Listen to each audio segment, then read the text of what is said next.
What's up, everybody? Welcome to another episode of Never Knows Best. As always, I am your host, Never, and it is another chaotic day here in the Dungeon of Gilead. Just a bit. Can you get him? They don't want him in there right now. You can ask him what they're doing that makes it so much that he can't be in there. I think they're sleeping. That was fun. Oh, they're playing Mortal Kombat. They don't want him to see the ultra violence. Recording reference. It's okay. Bring him here for a second. Hey there. Hey, little guy. Whoa. Hi. Hi. You're being super loud. What you up to? What you doing? You can't touch anything up here. What you doing?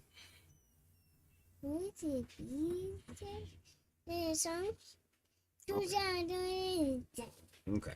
Give me just a second, everybody. We're going to get this handled.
All right.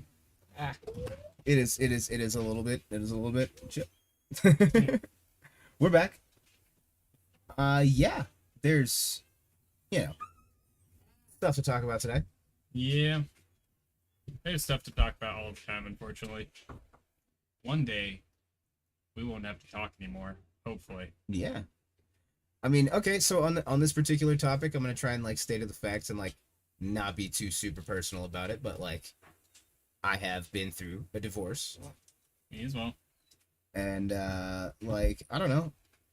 I think it's a system that can work for good. I think it's a system that can definitely be exploited to hurt people, but I think the good that it does very much outweighs the bad. Well, as with all things, there are people that are going to use it for their own needs. Yeah. But if the system is used properly... How can I help? Did you eat dinner yet? No. Can I make you a plate? Okay. Anyway, what I was saying was, if the system is set up properly for regulation. Unfortunately, a lot of regulation is needed for certain programs. This one, I don't think it's a lot of regulation that needs to be needed. It's just different regulation than what we've been using. A little bit of reform. Yeah. Yeah. I agree. So, it's because primarily, we've been treating it as a religious act. Religion doesn't need to be in government. You can see our faces now? Yep. Hi, buddy. But as far as the religious side of things goes, My camera looks horrible. Keep talking. I'm just gonna keep being mean to myself. but as far as the religious side of it goes, I don't care what you do. But when you start talking about things like the government stance on it, when you start talking about things like money involved with it and everything like that, the government's going to get involved in that sort of thing, and as a result, it's going to change, and it's no longer a religious ceremony. Thank you, sweetheart. So That's kind of where I stand on those sort of things. Like, if you want to do a hand binding, or if you want to go through a proper Catholic Christian ceremony, you want to do, I don't care. You want to do the feasting, you want to do the, what was the one where you live with the person for a period of time and then you're considered married? Common law. Common law. You want to do a common law, all those sorts of things, whatnot. Doesn't matter to me. Don't care. Love is love. Do it. Yeah. It's awesome. But if you want to receive the tax benefits that are associated with things like being married and everything, the government's going to have some sort of say over stuff like that. In those circumstances, you can't have things like a ban on gay marriage, for example. That could get weird, yeah. Yeah, having the government tell you whether or not you can be gay is weird. That's I will say that line until the day I die. I'm sorry, but you're not allowed to be gay in my state. Fuck you. Yeah, right? Like, You're not allowed to be homophobic in my backyard. Yeah. Stuff like that. So it's the whole principle of it where it's like this is how we do, like, and ultimately the government taking a stance on gay marriage is weird to me, because talking about divorce, talking about, I'm sure at some point in time in one of the videos it's going to come up with the thing of, Sorry, that's a little copyrighted. every time. I mean, we tend to stream right through the 9 o'clock hour. Yeah. But, 'cause I'm sure one of the videos that we look up today is probably going to incorporate the gay divorce rates as well and whatnot. Those tend to be the kinds of people that we seem to watch. Yeah. Oh man, that's a whole thing. But it's just the whole thing of like, Well, from what I understand, don't gay folks get divorced at about the same rate as everybody else? from my understanding, it's a little bit less, If anything, yeah. but I could be wrong on those numbers. But that's my understanding as the last time We I can looked pull into them it. up, and we can pull those stats up, Yeah. live for all veracity, so everyone can see what we're doing.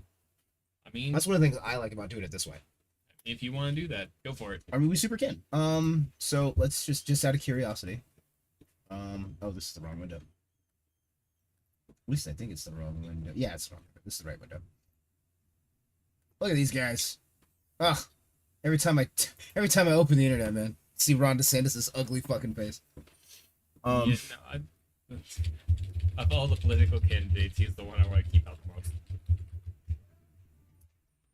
Revealing divorce statistics in 2023. Have they been going down? I thought I just saw like a 30% there. It makes sense. A lot of people are being more cognizant of who they're getting married to and whatnot lately as well. U.S. marriage rate 6 per 1,000 people. That's marriages in 2023. How many marriages end in divorce? Half of which are dissolved. First marriages. Second and third marriages actually fail at a far higher rate. Yeah. Turns out when you have problems and you decide to just leave the relationship and then don't work on them before starting another relationship and getting married, you continue to have those problems. I don't know. I feel a little called out. I did get married really quick after my divorce. But that was actually already a functional relationship. That's Well, polyamory, guys. yeah, well, I mean, in circumstances like that, like it would be those statistics are more reticent of if your ex-wife, who was the one who was primarily the one having problems, got remarried. Which she hasn't, and I guess she is doing a lot of work on herself, and Yeah. more props. But a lot of the people that are in a situation like that don't work on themselves because they believe that they have no issues. And then getting remarried, those issues continue to cause problems, and then they get re-divorced. That is a very frequent thing. I had to learn about that with psychology. Let's see, crude Don't divorce look at me versus in that tone of voice. refined. How many divorces occur per 1,000 people? How many divorces per 1,000 married women? Wait, what? I'm so confused. Okay, the crude divorce rate refers to how many divorces occur per 1,000 people. The refined divorce rate refers to how many divorces occur per 1,000 married women. Does that not seem pretty exclusionary for the exact stats that we're looking for here? Yes. Also, does it go up? Hey, sweetie. Does it go up and down based on lesbian relationships? I mean, I would assume that would have more of an effect than just gay men married.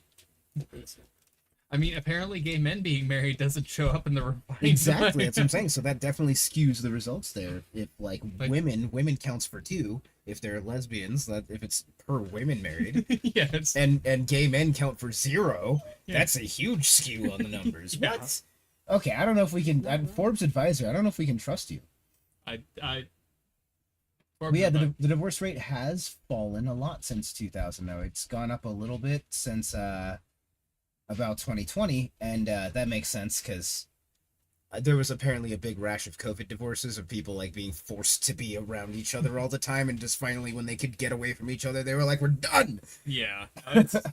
Unfortunately, psychologically speaking, it's a thing as well. People generally need their space. Yeah. And when you take that away from them, and there's no escape, you will see like a lot of people leaving when they can. Yeah, they start getting antagonistic and everything like that towards each other, and it will just snowball from there.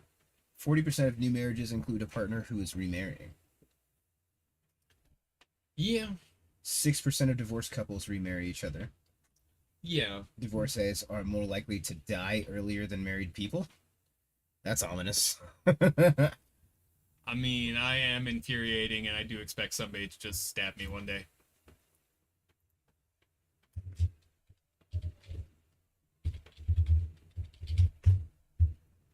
Average gay lesbian divorce of same-sex couples. There we This go. is a Wikipedia.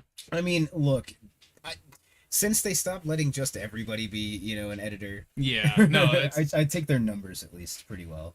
Yeah, no, like I trust Wikipedia now. I remember when I was first starting out.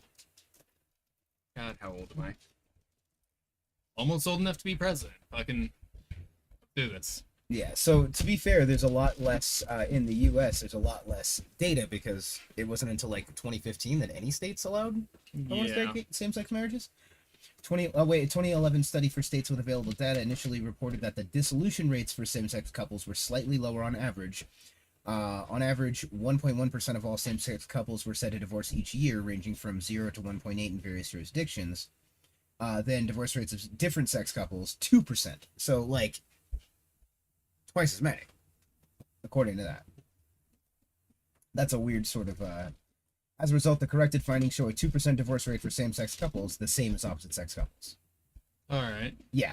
2019 study using 3 large samples from the United States and Canada found the divorce rate of same-sex couples to be larger than that of heterosexual couples. They found a larger difference amongst the subset of couples with children. Same-sex couples in this category divorced at a rate of 43% over the study period as opposed to 8% for heterosexual couples with children. So, if same-sex couples have children, there's a way, way higher rate of divorce, according to this particular study. Interesting. But yeah, the 2011... One study done when? 2019? Yeah, All 2019, yeah. So we'll have to look into maybe a little bit more studies, but like, so that's one thing. The 2011 study is the one that I heard where it got corrected, and they were like, actually, it's about the same. Like, people at about the same rate decide, oh, I made a mistake here. Yeah, I remember hearing some, but then again, you also have this large rash of, or we had a large grouping of, oh, we can get married now, let's get married, and then turns out the relationship ended up not being good and taking the divorce option. Yeah. But so, well, that's what I'm saying. But as time goes on from that, not being antagonistic towards gay marriage, which still occurs in some states nowadays, but as that we continue to get farther and farther from that, the numbers are likely going to balance out a lot more. I'm thinking, yeah, and that's definitely predictive, but yeah, I mean, I think that's a pretty fair postulation. Yeah, it's because love is love, and yeah, love exactly. fails at the same rate that love works. So I would say, like, and this is just anecdotal, but like in my own experience, yeah, same-sex couples, they tend to burn really hard because like they're really happy that they can be open about it, but like when it comes to failure rates, it seems about equal. yeah. And like, I haven't actually had like a really good same-sex relationship. I'm pansexual. I've had some liaisons, but I haven't really found like a partner. Haven't found a male partner in a really long time. I've tried. Oh man. Um. Actually, one of the guys I was trying to date for a little while has recently called again, but like definitely on some like just friendship terms. See, I can't really put any stories into this as a hetero individual. He is straight as the letter L, the lowercase one, guys. Even that one has a little curve at the end, depending on how you Only write if you're it. doing it in cursive. No. Standard L is just. But now, I have tried, and one of the reasons why I do not like gay relationships for myself is partially because of the attitude of the gay men. Don't say I don't like gay relationships. I'm not interested in men. And dude, to be fair, that's a weird thing to say. Well, I'm not somebody, as you put it, that burns really hot. So seeing that attitude directed towards me literally just made me so goddamn uncomfortable. Look, don't like, and far be it from me to be like matchmaker or anything, but like there are definitely a whole lot I know. of homosexual men who are stoic and Yeah. not as expressive with their feelings, and Yeah, no, and then it starts getting not into to the speak about actual, whether or like, not that's good or bad. and that's when you start getting into like the actual relationship portion of it, where it's having looked around, tried to enter the world and whatnot, tried to see if it was something that I would be interested in, and finding that it's just like there's, even in the people that were more stoic, that just wasn't the thing for me. No, that's fair. I So, mean, like like, at the end of the day, attraction is simply that, dude. Attraction is what you're into. If you're not into it, no one should expect you to be. Being an ally doesn't mean. No, absolutely. I just took that whole broccoli argument to heart. How do you know you don't like it if you've never tried it? I fucking tried it. I didn't like it. So it's not for me. I fully support your willingness to do that stuff. I'm gonna say, since you brought up the broccoli argument, I'm gonna bring up the 7 years argument. Them taste buds change, dude. Tastes evolve. Okay. There are fetishes and kinks that I am into now that I wasn't before, and there are fetishes and kinks that I was into before that I'm like, eh. Yeah. No, that's fair. One thing that's stayed consistent, I've always been able to sit there and look at a man and go, that man is attractive. I've never once had the thought of wanting to have intimate relations with them as a result. You've never looked at a man and been like, damn. No. That's fine. Even what was it, the most photogenic man in the world? Fucking Jason Momoa, all those things that people use as so arguments for. arbitrary. That's so arbitrary. I know. But First of all, right? If you were a hardcore racist, that's already just not true, right? So you can't be the most photogenic man in the world because there's a large subsect of people that'd be like, nope, too brown. There's no such thing as the most photogenic person. Most photogenic man was that fucking racer guy. That was the meme that was titled the most photogenic man, and he was I never saw that. You said Jason Momoa right after that. I thought you were referring to him. No. He's a white guy. Okay, guess what? There's a whole subset of people that'd be like, nope, too pale. Yeah, no, I know. Hell, there's a whole subset of women that would just be like, I mean, like, sure, but, And there's a lot of people that'd be like, that is too perfect. I don't like it. No, I was using. Where's the flaws? There's just no character. He's like mayonnaise. That's not racist. It's a little racist. It's not meant to be racist, but like mayonnaise is like that most homogenous thing. Like a whole jar of mayonnaise has so many things in it, but the whole damn thing tastes the same unless you let it go bad. No, the reason why I mentioned Jason Momoa is because there's a whole group of people that I've listened to. They're sitting there like Jason Momoa, Chris Hemsworth, all those like really, really buff, strong, attractive men. I liked Chris Hemsworth when he was That's hang on. That's like Thor. Fucking. Oh, Thor. Okay, no, not Chris Hemsworth. The other Chris Pratt. Chris Pratt. Yeah. I liked him before he got muscly. I liked him in Parks and Rec, dude, when he was Andy. He's a little doughy. Yeah. Little doughy rock star kid like me. But he's cute. going into like there's an entire group of people. It's like, I'm not gay, but I would have sex with that person. It's like, That happens feel for like- some people though, like that idea of like situational, like yeah, there's the idea of like, okay, so my attraction level to this person transcends their gender. It's not about whether or not yeah, they have what parts. It's just looking at that like, god damn, that's beautiful. yeah. No, and I can see the attractiveness and the appeal of those people, but But okay, have you it's- ever felt that way about a woman? Like, damn, I don't even care about the genitalia. If that was a dude, that's fucking beautiful.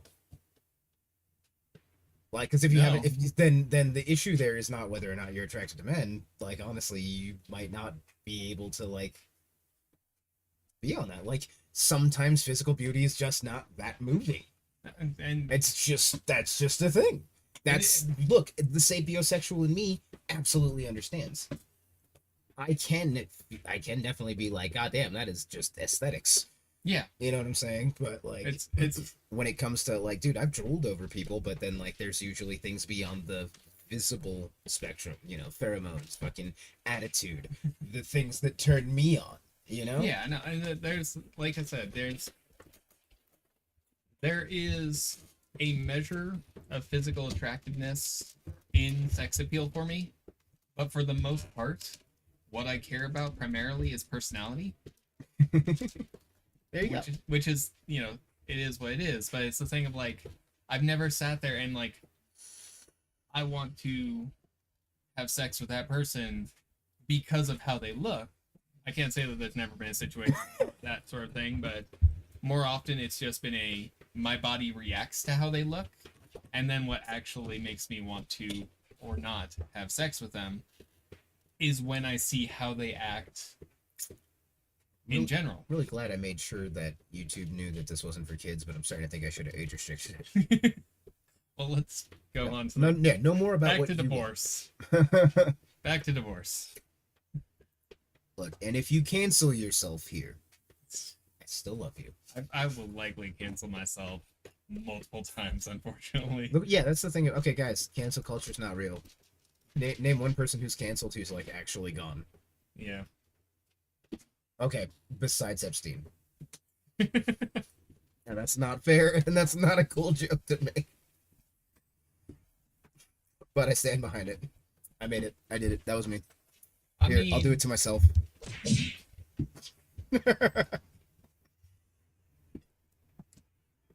Your hellhound is home. Is he gonna come down eventually? Huh? Is he gonna come down eventually? Yeah. Cool. I brought your hellhound home. Thank you. Oh, my wax is upstairs. I can let you use mine. I want my Funyuns one before they smoke it off. Stop giving it to them. Oh my god, this is the greatest stream yeah, right. so far. We are. Wow, we're 28 minutes into this already. 30 minutes in, and we haven't even started the video, the discussion yet. That is very much me. That's very Yeah. much us. Yeah.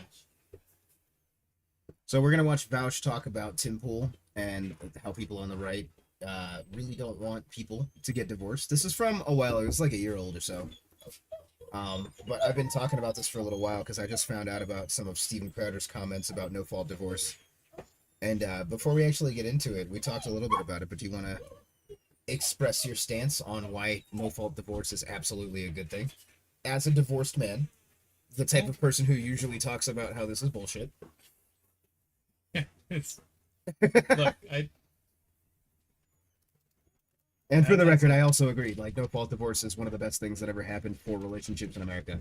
well, it's the whole thing. No fault divorce is not requiring a reason for the divorce, which is a thing religions do, and only some religions do. Mm-hmm. Otherwise, like, Or deeply discouraging people from getting a divorce, no matter what the reason is. yeah.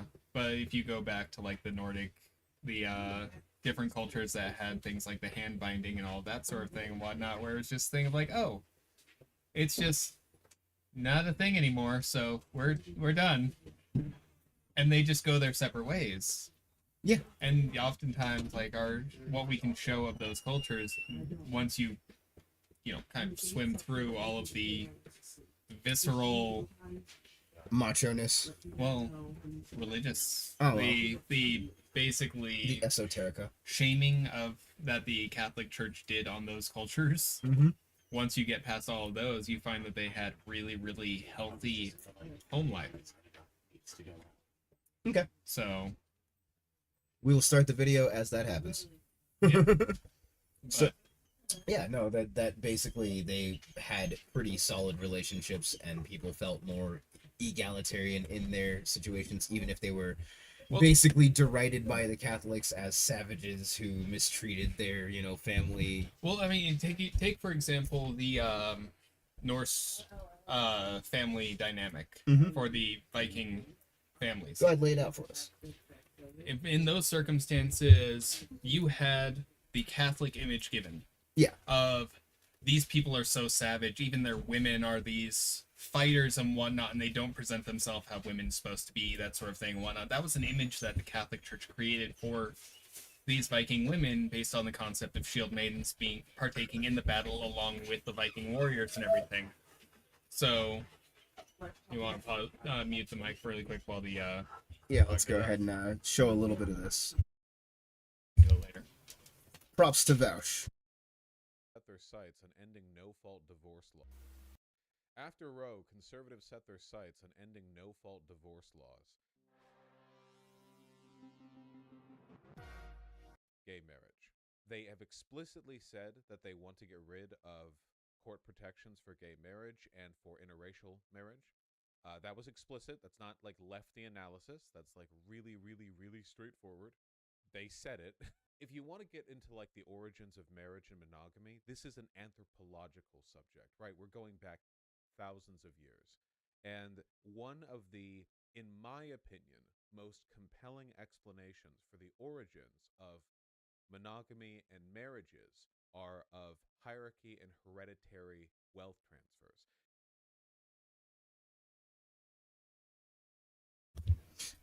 I forgot I had a button. All right, so that was like I was gonna say that because yes. So on the one hand, you had places like you had situations like the Vikings, the Norse, or you had like the Native Americans, or you had certain Yeah, African and- tribes, and well- then in other places, particularly where Christianity had taken root, or where certain other, shall we say, conservative ideologies were more prevalent, Yeah. you would get the idea that, well, we need to make sure that there's a reason for the man to take care of the woman and take the woman. So, like, not only is she going to bear him children, but we're going to give him some money and some goats and stuff, basically selling this woman to him so he would take care of her. Yeah, the dowry concept. That shit is fucking weird. Yes. But what? but going into like the actual society for the Vikings and whatnot, when you get past the Catholic, because they were primarily slandered by the Catholic Church. I was trying to find the word for a second. Mhm. Slandered. Slandered, defamed, Uh, libeled, even. There was print. Yeah, but when that happened, they were slandered by the Catholic Church. If you take a look at the actual cultures and whatnot, you had, like, sure, you had the raiding parties that would go after the monasteries. Generally, that happened because of how much the Catholic Church antagonized them. For the most part, they weren't even really raiders; they were primarily fishermen until the Catholic Church came and forced them into piracy. Mhm. But their societies, because the men were generally fishing during these times when they weren't at war with other tribes, which happens in a tribal community Of course. fairly frequently. That's where you get the lore of the shield maidens and everything like that. That's where you get that pushback. That's where you get, like, that sort of hardened image in general. Yeah, but because the men were primarily away and the women were at home taking care of the family, they were a matriarchal society. They were making decisions for everyone, which that gave the Catholic Church a whole bunch of, and England as a whole in general, A whole lot of shit to bitch about. yeah, families were primarily society raised sort of thing. What's communal families? I'm not sure what It takes communal works. yeah, it takes a village sort of Yeah. thing. Phrases like that come from Viking areas. They also had similar phrases for, you mentioned the Native Americans. The Native Americans did something similar as well. Mm-hmm. And they And you- called those women were supposedly savage just because they were as capable of taking care of themselves, protecting the village, doing crop work, hunting as the men. Yeah, and in those societies and whatnot, what you generally find, and in these societies, it was also highly prevalent for a thing of divorce and that separation of a family unit. because it was this thing of, we're doing this in the eyes of the god, and the god can absolutely see it's not working out. We're going to step away. Yep. For the sake of the tribe as a whole.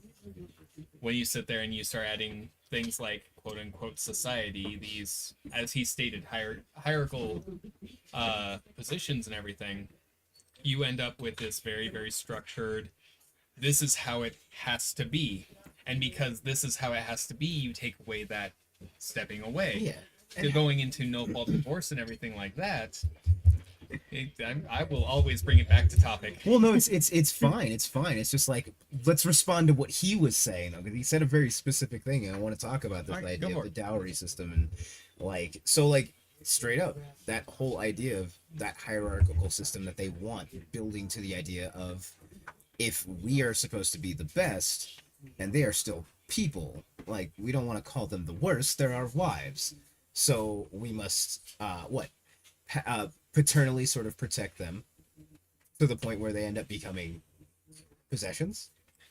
Well, How does that work? That goes into the Jordan Peterson video that I would think Oh of our yeah. second Oh video. yeah. Why would certain things be a crime if it didn't matter to the men? Yeah, and unfortunately, that That's kind of thinking awful. is what led to the dowry system, even. Yeah. Oh, absolutely. Because the dowry system was, so initially, back when marriage was a contract, and it was the thing that families would do for business mergers and everything Yeah, like to that. join the families, or even just for strengthening the family. Like, even when you talk of tribalism, like before there was businesses in that era, just amongst different tribes, it's like, okay, well, there's us and there's you, and together our lands are profitable, or at least something that we can live off of.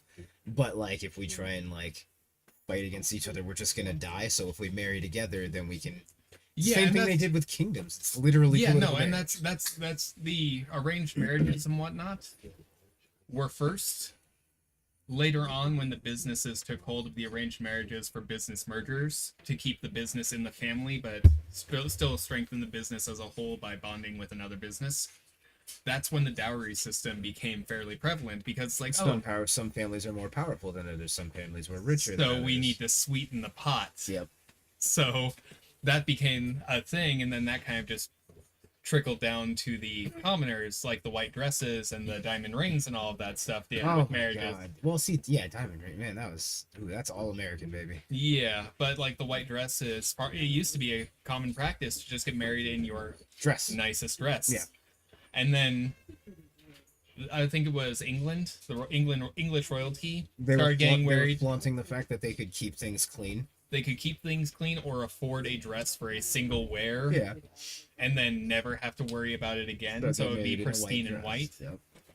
And then as that became like, during the French Revolution, I think is when it Well, there's- spread down, because it was this thing of like, during the French Revolution, you had a lot of situations where it's like the whole reason why restaurants became a thing was eat like the rich people do, have your own personal chef for a meal. Yeah. Sort of thing. And that led to the restaurant business. And then as more people got this idea of, we want to be like royalty, which is still even prevalent nowadays. Oh yeah, man. I I feel super royal when I go to Burger King. I wear the crown and everything. But like, I saw an ad recently, not sponsored, for a company called Temu, and their Oh, God. literal tagline is "Shop like a billionaire." Yeah, I We're know. still I've fucking- thriving for that. True, but also, like, we're gonna have to eventually get into like Shein and Temu, and Yeah, specifically because that's a whole fucking That's a whole different topic. oh but this my goes God. into regulation of trade, man. Like, that's a tough subject for me to get into in the first place, because like, regulation. How about abolition of trade? like that. But you know, we But- can't do that. but We can do we that. have We this- can do that. But we have, as the poor, this common ideology to ascribe to be like the rich, which led to things like the dowry system going on to the poor population. It wasn't medieval peasants, but it was shortly after the medieval times, near the industrial age, where it wasn't uncommon to have 50 guilders set aside for the husband's family for them to take the bride, no matter how rich you were, people would save up for their dowry. Mm-hmm. And it became this common practice even outside of businesses as well. And it's really like the dowry specifically isn't like, it comes from our desire to be like the rich, Mm-hmm.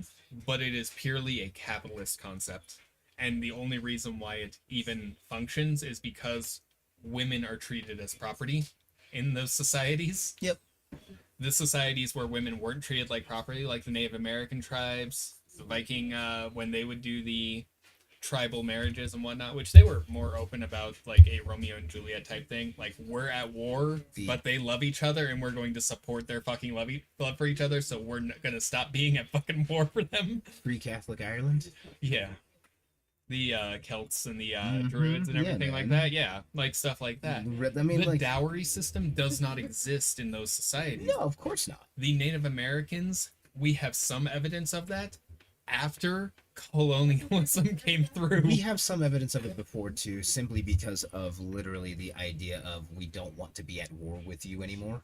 Yeah, but more often than that, what those were was this It's thing of political like, marriage. It was never from the common people. That was like the chief's daughter yeah, marrying another chief. Like, yeah, no, but I know it sounds super racist, but I'm saying like literally it was like a high profile marriage, just like any other political marriage, because that makes sense. If you are a nation together and this is the representative couple, it's almost like a hostage that you treat nicely, to be fair, which is still horrible. it is horrible. But to be fair, like a lot of situations, the quote unquote dowry in those, because they had a different name for it, was oftentimes a reparations thing for actions done True. to make them more amiable Yeah, to amicable. taking the wife as Yeah.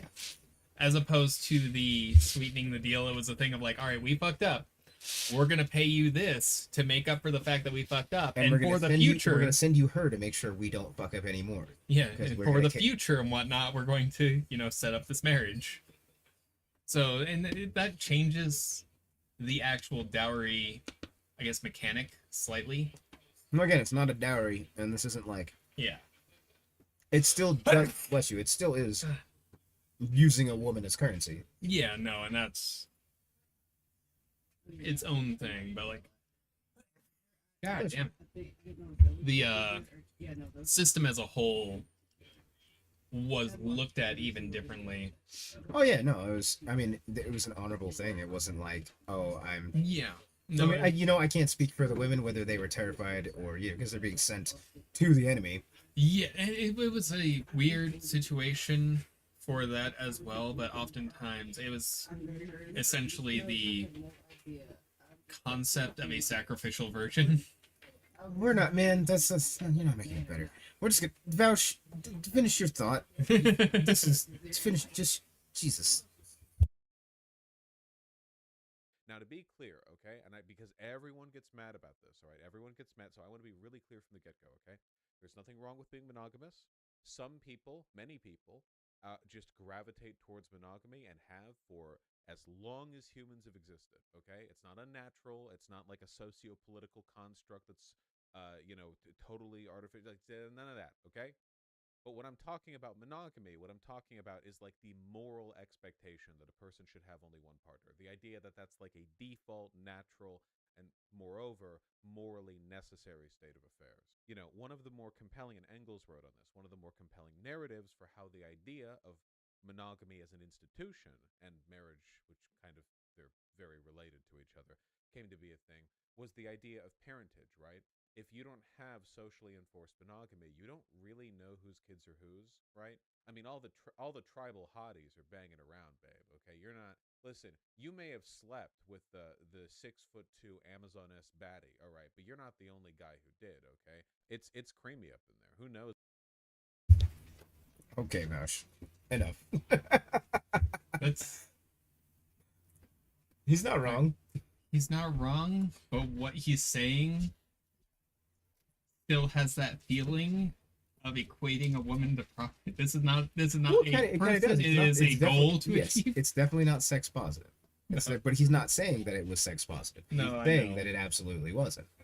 No, That the absolutely. entire idea of this is my person is a little weird. Yeah. Like he needs, as he said, some people have naturally gravitated toward it. There's nothing wrong with it, but the idea of it as an institution, as a thing that people agreed upon en masse, was more. Yeah, no, the institutionalization of that hierarchical concept. Yeah, no, I can see the point that he's making and whatnot. It's just the, like, Yeah, there's nothing wrong with being like, you've been with that Amazon hottie, but you're so not has wrong. everyone else. And it's like, yes, but that's primarily in those cultures, that's her choice. well, yeah, but the idea of marriage was to seek out not ownership of the woman, but parentage of the children. Yeah. And Like, that's- for example, knocked up that Amazon hottie. Son grows up, becomes famous war hero. yeah. You want some of that famous war hero money, right? I mean, in the culture that they have, it didn't matter because No. everyone's merits were their own. They very much, because of the communal family thing and because the kids were raised by the village. You're talking about the Amazon culture? They didn't have dudes. That was definitely some dude from another culture. Well, mean- I know, I'm being mythological about it, but come on. yeah, no, but the tribal nature and whatnot, like a lot of those cultures were Well, yeah. merit based. It's you get into the more I don't know. Viking Merit based, with yes. Ericsson. Merit based, yes. But pride still exists. yeah.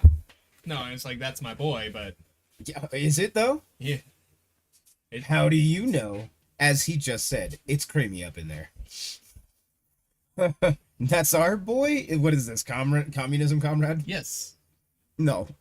It's a tribal sexual hero. communism. No. It's No, bloodline communism. Race unrealism. To a degree. Because by that particular standpoint, my great grandfather is definitely John F. Kennedy, but also Abraham Lincoln.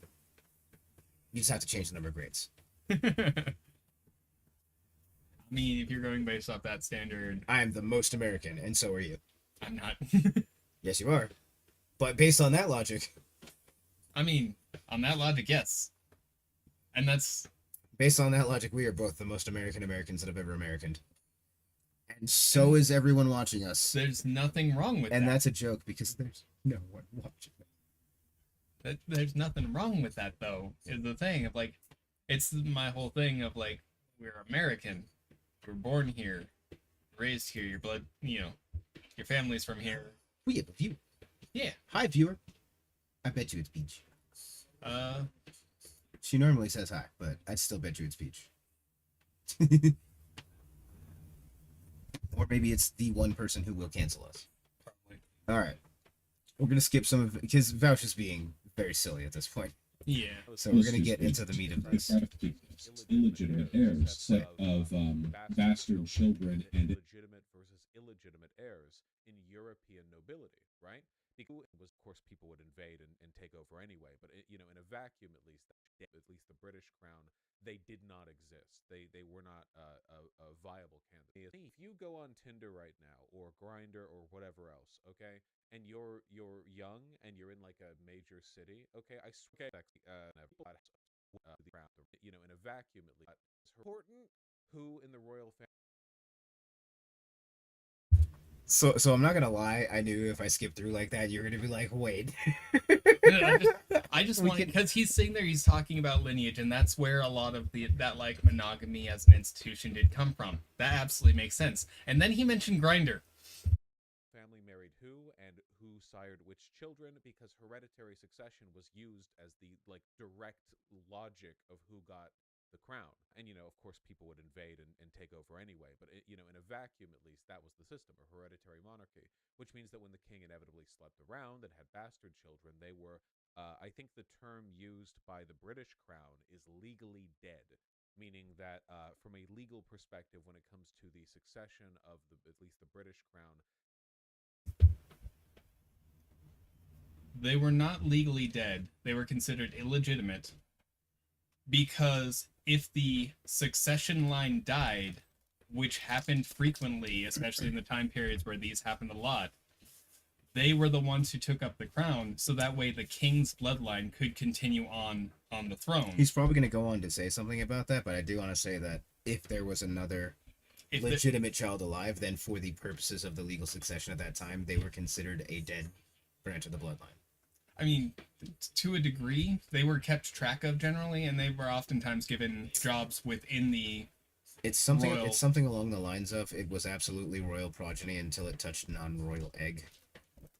I mean, I don't think they had that much knowledge of spermatozoa and eggs, but no, but it was a thing of like the issuance from the king was royal, but the are, royalty died in the But there's also circumstances in, like, I want to say it was Scotland and Norway where the bloodline ended up dying. But because this person could who his family that's different in service that's to the different crown. as far as I know. He actually had to fight for that. He did, because there was a bunch of people that all claimed the same thing. Yes, so let's pretty much just say, like, I get it, but I don't think that example quite counts, because that just sounds more like a coup. That sounds more like there's no one on the throne, I'm going. Yeah, and there were instances of that, especially in England as well. Oh yes, the mad dash for the throne, the Game of Thrones. Da, da, da, da, da, da, da. Yeah, That's actually an H Bomber guy joke, and I feel bad for using it. They did not exist. They were not a viable candidates, you know? So we have moved away from monogamy as a social norm thing a lot in the past, like, God, 20 years? Seriously, a lot of it has just been dating apps. So if you go on Tinder right now, or Grindr, or whatever else, okay, and you're young and you're in like a major city, okay, I swear to God, half the people my age or younger are ethically non-monogamous. Okay, people are getting. I mean, okay, I can kind of see where Grindr plays a part in him talking about stepping away from monogamy and using that as an example. well, and I also have to say, like, in my experience, he's becoming more and more right about that statistic about E&M. More poly and swingers and relationship anarchists just out there. Yeah, and they're growing because of the fact. Well, one of the things is literally we'll go with the disillusionment of marriage as a concept. For example, yeah. When there's no longer that big pressure to bond yourself to one person for life. Yeah. Less people are going to take that option, which causes the polyamorous side to grow. Well, I mean, that's the whole result. thing, is that out of polyamorous people that I know, there's not a lot of them that aren't, like, still hoping to get married at some point. They just want to get married to a poly person. Because, okay, so for example, right, I think marriage is a good system in a lot of ways. I can understand why a lot of people would choose not to do it, but, like, if you're actually going to cohabit with somebody and do that over a long period of time, like, just financially, marriage makes a lot of sense. That's why common law marriages are even a thing. Because it's like, okay, you guys have essentially been doing this thing that saves the state money, for which there is usually a benefit, so we're going to give you the benefits. Yeah. You know, like, and that makes sense to me. So, like, the idea that polyamory is a thing and you could have multiple relationships and then eventually you could choose to, like, nesting bond with somebody and then get married and get those benefits, and then having a system of divorce, a no-fault divorce system, where if eventually that stops being a thing that works for you two, that is something that can be dissolved without a whole lot of trouble, without needing somebody to basically get shamed or brought up on charges just so you can get away from the shit. Yeah, sorry, thinking back to another creator. Well, and to be fair, like, I would never get married with the hopes of or the intention of eventually getting divorced. I'm happily married. It's my second marriage. Like I said, I have been divorced once. But I'm happily married. I have no interest at all in getting divorced. I just think it's a good system and one that should be defended. As I said, I have no current interest, not to say that it can't happen in the future, but I have no current interest in getting married. Yeah. Because for me, the relationship openness and the ability to walk away without having to get the courts involved or anything like that is a more appealing thing to me, not forcing someone basically to be bound by me and have to go through legal precedent to walk away if they choose to walk away. That's the thing yeah, that's Well, I mean, that's why I go for the no fault, and especially like so in Colorado, it's basically if y'all both agree to get divorced, the court basically wants to have as little to do with that process as possible. Like, yeah. if you guys want to get divorced, here's your forms, fill them out, agree on how it's gonna work, and then as long as we look at it and it's not exploitative, you can get divorced that way. It's fine. Yeah, I mean, there's adding in children and whatnot to the equation always complicates it a little bit because they have to make sure. They go the same. It's we give you the parenting plan. These are the parameters. You can either follow these or work out something else, and then we'll look out of it. And if we'll look at it. And if it's not exploitative, that's how you get divorced. Yeah, Montana was similar. Yeah, in their whole thing is you're both adults. You decided to get married. We didn't require a witness. We didn't require a church. We didn't require anybody's signature except yours, your background information, and for you to take it to the clerk. Yeah. So dissolution should be just about that easy. You guys don't want to be married anymore? Okay, you're adults. We trust you to make that decision. Mm-hmm. We trust you guys to divvy out whatever, assets you have to figure out alimony, to figure out fair child support. If we think the child support you've worked out isn't fair, we will tell you. Yeah, no, but it's what I was talking about was more along the lines of with the dissolution of marriage for the principle of you and this person together for the rest of your life. When we stepped away from that with things like no fault divorce and everything like that, and it became this thing like we started to, when that happened, kind of warm up to the concept of no. I hear myself over there. It's distracting. Peach confirmed. Yeah. But Hi, princess. But we stepped away from that, or we warmed up to the idea of maybe we don't have to be just us and this one other person, and then polyamory started to become more prominent in American society in general and the world as a whole. And then as we stopped putting such a stigma on that one man, one woman in a marriage sort of thing, that other side got a lot more freedom to grow in. That's more what I was talking about. If I may be so bold, it is possibly the religious right's fault that polyamory had such a rise, because as they started trying to get the government more and more involved in what marriage was, that pulled it further and further away from religion, which made it more of a thing that non-religious people could feel free to do, and also took away some of the stigma from those people who were religious, who were feeling like, well, marriage and then divorce is an affront to God. It's like, well, clearly this is just a political issue. Yeah. So a lot more people are like, okay, maybe divorce is an okay thing. Maybe I could have a different relationship. Maybe I could have another relationship while this was going on. Well, it's. I mean, as far as that goes, be ethical, people. I honestly think you should. Like, don't cheat on people. That's fucking horrible. Yeah, and just because you're in a polyamorous relationship does not mean that's not cheating. Hey, that's how my first marriage ended. Fuck. Oh, that hurts, man.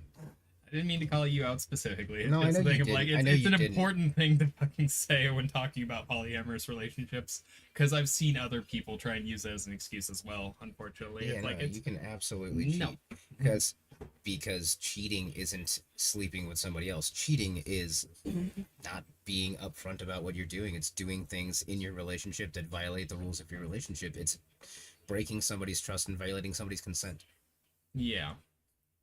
But going into what we were like, similar to what we were talking about before with religions and whatnot as well, is the whole thing of, oh, you want to oppress and hold down these people, and then that is taken away. A massive amount of people who could not do the thing before are going to do it simply because they can now. Mm-hmm. And so it's, your statement of the religious conservatism leading to the kind of explosion that we've seen in polyamory as a whole. Like that makes a lot of sense, because they've been sitting there and it's like, no, man and woman, that's it, that's only those two, and then suddenly it's like, oh, we're free. Mm-hmm. We can do whatever we want. Do whatever we want, baby. So yeah, you end up with a lot of those situations where it's like, oh, we're going to. Second. Come here, damn it. Get bigger. That's what she said? I mean, no, usually she's like, it's so big. I don't think I've ever had anybody demand me to simply grow in size. That seems like sizist. It is absolutely sizes. I'm playing another gnome. I'm not. I know, it's great. You're a full-size human. I can make tall jokes now. Yes. I can be as sizist as I want to be. Yeah. You're likely going to influence the fairy and the halfling, though. Mr. Swift is the regional chapter member of the exact same activism group as our former two short friends.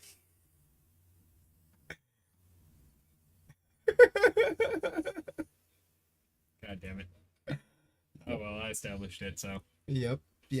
That's all your fault, man. And guess what? We are crossing universes now. Apparently. Most widespread political movement of all time. Campaign for equal heights. Gnomes of all realms. No, excuse me. Short persons of all realms. Yeah. Vertically challenged.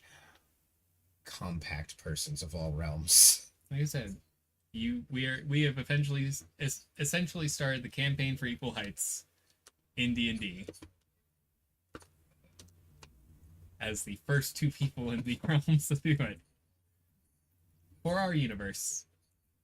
Apparently, that's transcending now. Yeah, was that epic foreshadowing there? Probably not for the video though. No. Well, I mean, I don't know. That campaign was definitely epic foreshadowing for how long it was going to take us to get through just Vaush's intro. Probably. Where are we sitting at, an hour now? Something like that. I don't know.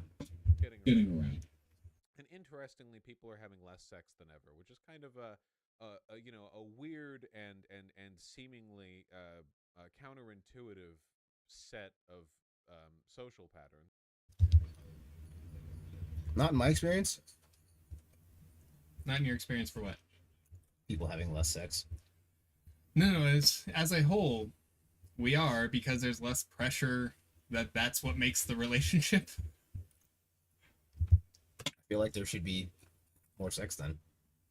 When you're not feeling pressured, sex is way better. Yeah, but it allows for people like asexual, polyromantic individuals, stuff like that, who are no longer pressured into having sex, not having sex. Given the percentage of people who are more asexual specifically rather than aromantic, because you can still be very sexual and aromantic. Yeah.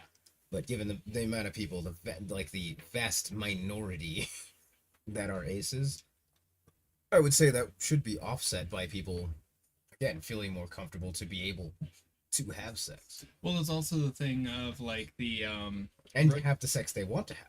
Well, see, that's the other part is it kind of removed that pressure stigma that we had for a period of time for things like he bought me dinner at this expensive place, so now I have to.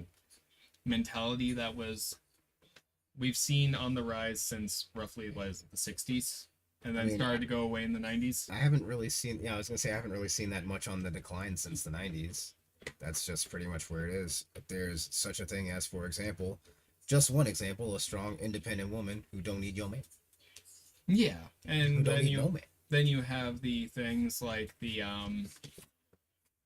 what we were talking about with the Jordan Peterson video on consent and everything like that, of the married relationships, where consent wasn't given, but it also wasn't punished because I don't believe that Vaush is referring to that in these particular sex statistics of people having less sex, because I'm pretty sure those statistics are referring to actually consensual sex and not legally consensual sex. Yeah, no, and that's the thing where it becomes this, like, because all of these things are taking effect, each one of those brings that number. Well, no, I'm down saying a I little don't bit. believe that he's okay. That thing that you're referring to, I don't think is one of the things that would have been taken into account in that study. Originally, yeah, I mean that's possible. Well, I'm just saying, like, when he says people are having less sex, the survey and everything that he was referring to sounds like a very sex positive one. So they're definitely not referring to. Well, that's not a part of the numbers. The any sort of non-consent. They're talking about people are just choosing to have less sex, not people are feeling less pressured to have sex. Well, what I'm talking about is the going from being seen as a consensual thing to it being seen as a non-consensual thing, removing those numbers But from again, the you're list. talking But yeah, about it being a study. It's a survey. We will talk at length about whether or not surveys are actually scientific, but in this particular case, this is people self-reporting. okay. Well, in that case, there's a lot of people that just don't talk about their sex life. There's also that. There's a lot of people that would say they're not having sex. There's a lot of people who feel more stigmatized about having sex in this sex-positive world. Their mother standing right there. No, I'm not having sex at all. Yeah. Yeah. But no, just the idea. There's just people that are like, oh well, it's now it's the thing. So if I want to be not like other girls, I can't just be promiscuous. I have to be the opposite of that because everybody, in my eyes, is that sort of thing. Like, which is fucking weird. Yeah. No. All of that is weird. Feeling like to be not like other girls, you have to specifically do something with sex. That's horrible. That's the way it's. I saw a video recently about the Reddit channel not like other girls thing, and someone kind of poking fun at it and everything like that. And it's like, oh yeah, no, like, because every person is unique. Yeah, nobody's like anyone's. Yeah, no, they everyone experiences the world differently, so it becomes this thing of like, what do you mean you're not like other girls in the, like, you don't conform to the societal norms? Congratulations, the societal norms are changing, so. I'm not like other girls. I've been fooled before. Yeah.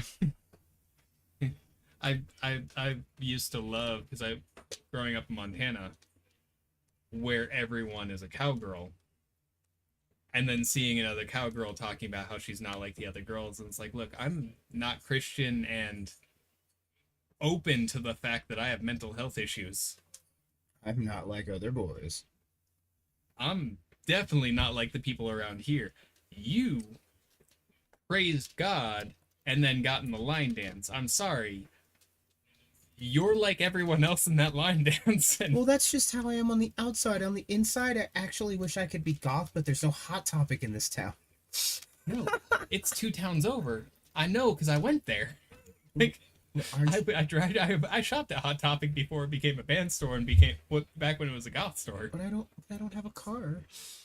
I didn't either. I went when my parents went shopping, but no, like, my mom would never let me shop at that store. She says that store's for that kind of girl. The kind of girl I secretly am. That's not like the other ones. Yeah, it's like that.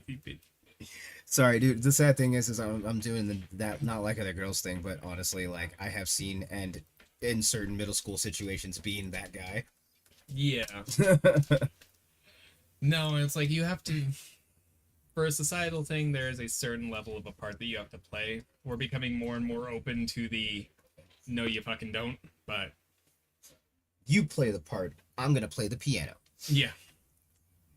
But it's just a whole situation of like I've seen so many people like not like other girls, and it's like the girls that I've interacted with are so different from each other. Even the ones that are similar to each other have certain things about them that are so vastly different that it's like, what other girls are you talking about? Because the only other girls that I've seen people compare themselves to are the ones on TV. I'm not like other girls reveals tentacles. I mean, if you show me that, yeah, you're absolutely not like other girls. But probably not my type. Probably not. I'm gonna say, I've never been faced with this before. I've never been in the situation. I've been, I'm pretty open to new experiences in general. Bless you. Thank you. I was trying to think of the phrasing for that.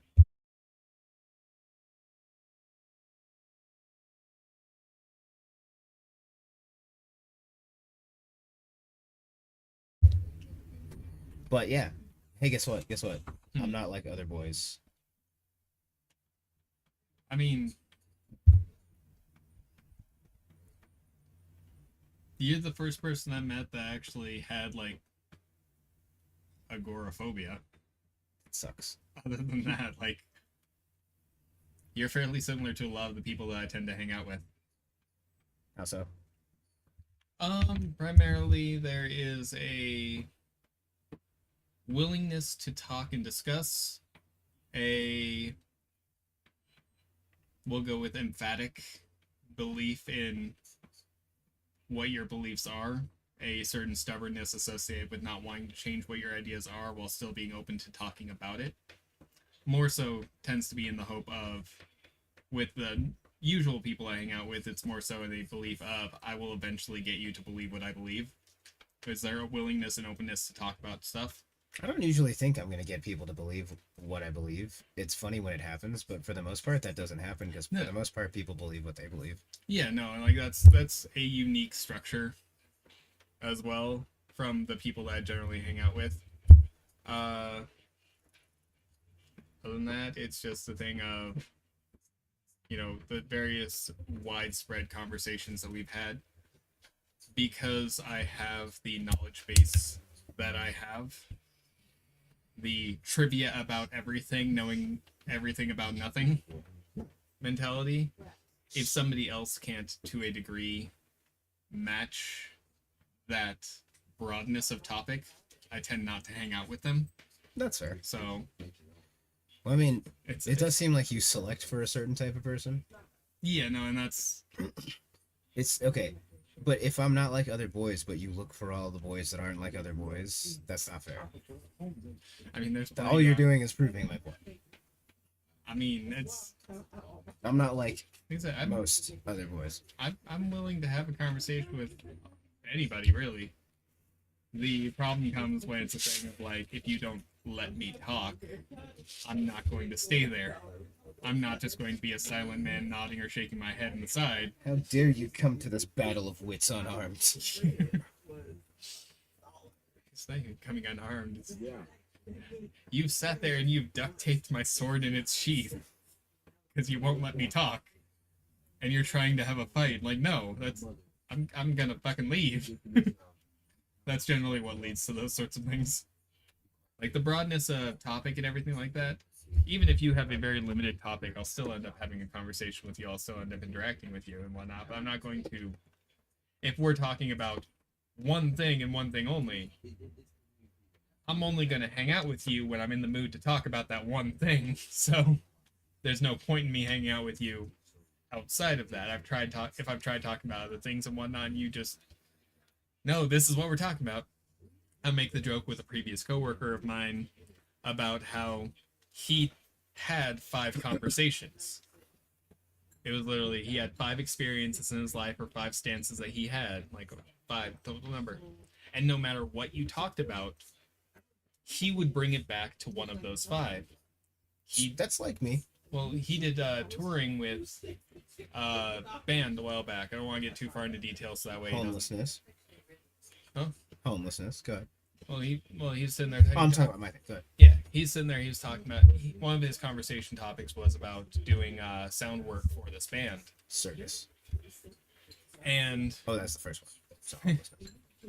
And so I sat there and I was talking to somebody else, and I got into a conversation about back when I got open water certified. And we were working together that night. I apologize for taking so long because I got distracted by the conversation, as tends to happen. And eventually, like, he sits there and he was talking about how he used to go scuba diving while he was on drugs. Scuba Steven. He got started doing drugs back when he was doing sound work for this band. And then he started talking about his time with this band. And it's like, okay, but the conversation was about scuba diving. Like, if you want to talk about things you saw while scuba diving, even things you saw while scuba diving on drugs. Like, scuba diving reminds me of that time I was flying. What? yeah, no, it's like, it was just became this thing where it's like, oh, I have to work with this guy again because I got tired of talking about those 5 things. And sometimes, like, one of his 5 things was about how he was a dedicated Democrat and how Trump was the devil. And it's like, Trump's not the devil. no, He's not cool enough to be the devil. I don't care if you're Christian or not. Like, the devil has some cool powers. All right, Trump does not. but Trump has the power to turn slowly more orange. and more white in the spots where he's not orange. Yeah, right. Like, how's that even working? But It's curious, but it's not a cool power. But I mean, when the elections were going on in 2020, that was literally all he talked about. The other four conversations disappeared, and it was just purely Democrats and fuck Trump. And you can only listen to that for so much. And when you're stuck with a person for 10 hours a night, 4 nights a week. Well, just be glad you can go home because, like, I get on a subject and then I talk about it pretty endlessly for like 2 or 3 months at a time. And you just have the time when you're here that you have to deal with it. Yeah, And no, then I'd usually- still go home in that circumstances. Yeah, and then I generally just like, move on to something else eventually. But then like try and get me talking about that other thing again. Like it might Yeah, work and it might not. Yeah, but even with your hyper focus, you don't have just 5 topics. Well, I don't focus. Look, if I'm hyper focusing on something, one, I've gotten so deep into it that I've like branched it out into every other thing that I know about, and two, none of the things that I hyper fixate on are simple enough for me to only have 5 things to talk about them. I have dissertations about this shit. Yeah, no, and see that stuff I find interesting. And you're willing to discuss all of them. Now, if I wanted to, I could always drag it back to one of 3 topics. I mean, if I wanted to devote my entire life to being about one thing, I could make every conversation about that one thing in some way, shape, or form. A lot of things are so branches out. What's the word?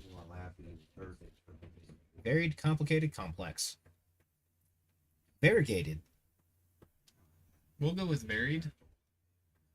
A lot of topics are so varied in their specifics that they can have little tendrils that go into everything if you look hard enough for it. That's what rabbit holing is all about. Yeah, I just don't. That's what I've been doing. I just don't want to look that hard into that subject. That's what I'm here for. Yeah. Here, watch Vaush. But it is what it is. I'm sure that can be rationed out with rationalized out with a bit of thought. But whatever. Okay, look, the point is that the increasing prominence of divorce, of people not getting married, of getting married later, of having fewer children, these change social patterns. And the patterns that conservatives really don't want to change have to do with the domination of women and the patriarchal family structure. And that's exactly what we're seeing here. In an attack on both no-fault divorce laws and contraception. See, the women's rights movements back in the 60s, they skyrocketed in prominence and effectiveness when the pill became a thing. Because as it turns out, it's actually a lot easier to be an independent girl boss when you don't get pregnant like every other time you have sex. I mean, condoms are a thing, but they're not as reliable, and people misuse them, and people just don't put them on and lie about it. Whereas the pill is, a bit more consistent. So the ability to independently control your fertility has been pretty important to giving women the ability to live more autonomous lives. Because otherwise, right? I just want to point out, like, the comment about not putting the condom on and lying about it and whatnot. Like, in all fairness, one of the things is easier to lie about than the other, and you're always going to have people that lie about it. What the pill did was it gave women control over that. Yeah, well, and that's what he's saying is that these particular types of people generally don't want them to have that control. I know, I'm just sitting there like in a conversation about the prominence of the pill with the, condom exists, but you cannot put them on and lie about it. It's like, yes, but you can also not take the pill and lie about it. That is also true. That is and by the way, that is definitely a thing that has happened to people. Yeah. I guarantee that has happened to people. Yeah, and of course, doing the double protection thing of condom and pill and whatnot is also a great idea. But I just felt like I needed to comment on the... I get it. For fairness' sake. I get it. Right, if you get pregnant, you don't want to have an abortion, which, again, they also want abortion to be illegal. You're kind of saddled with the guy, right? Like, kids are really expensive. And I fully believe, by the way, that the conservative attack on affordable health care is always in part also been rooted on making childcare incredibly expensive, because that necessitates pair bonding. It's really difficult to be a single parent. We're seeing this develop like really rapidly too. This attack on people's rights. This article came out in mid to late 2022. It's not a new article, but here, I mean, look, just read for a sec, okay? Yeah, I've been talking. Article, take it away. Following the Supreme Court's elimination of the federal right to abortion in June, conservatives have taken aim at other fundamental protections, such as same-sex marriage and access to contraception. But some on the right are resurfacing a different, long-simmering project, stigmatizing divorce, including, in some instances, attacking no-fault divorce laws. No-fault divorce in the U.S. was first adopted. Oh, here's Tim Pool. No-fault divorce has destroyed men's confidence in marriage. Men don't. What do you think about that statement? Is no-fault divorce destroying men's confidence in marriage? Is it? Yes. But the reason for that is because of toxic masculinity, which also needs to go away. So, like, yes, but that's a good thing. Because it's the main reason why males' confidence is getting destroyed is for things like, as a man, your job is to provide and protect your household and whatnot. If they're leaving you because you're not able to do that. And that is a hit to the confidence. But that's not where my confidence was hit when I got, in my situation. And I asked for my divorce. Yeah. And no-fault divorce actually, really made that situation work out very well for me because, it was an exploitative relationship and it was abusive and it did suck, and being able to be like, okay, well, you don't get to just choose that this is going to continue. I don't need to find some crime you did to me in order to make this not a thing anymore and to protect and to reform and fix this family.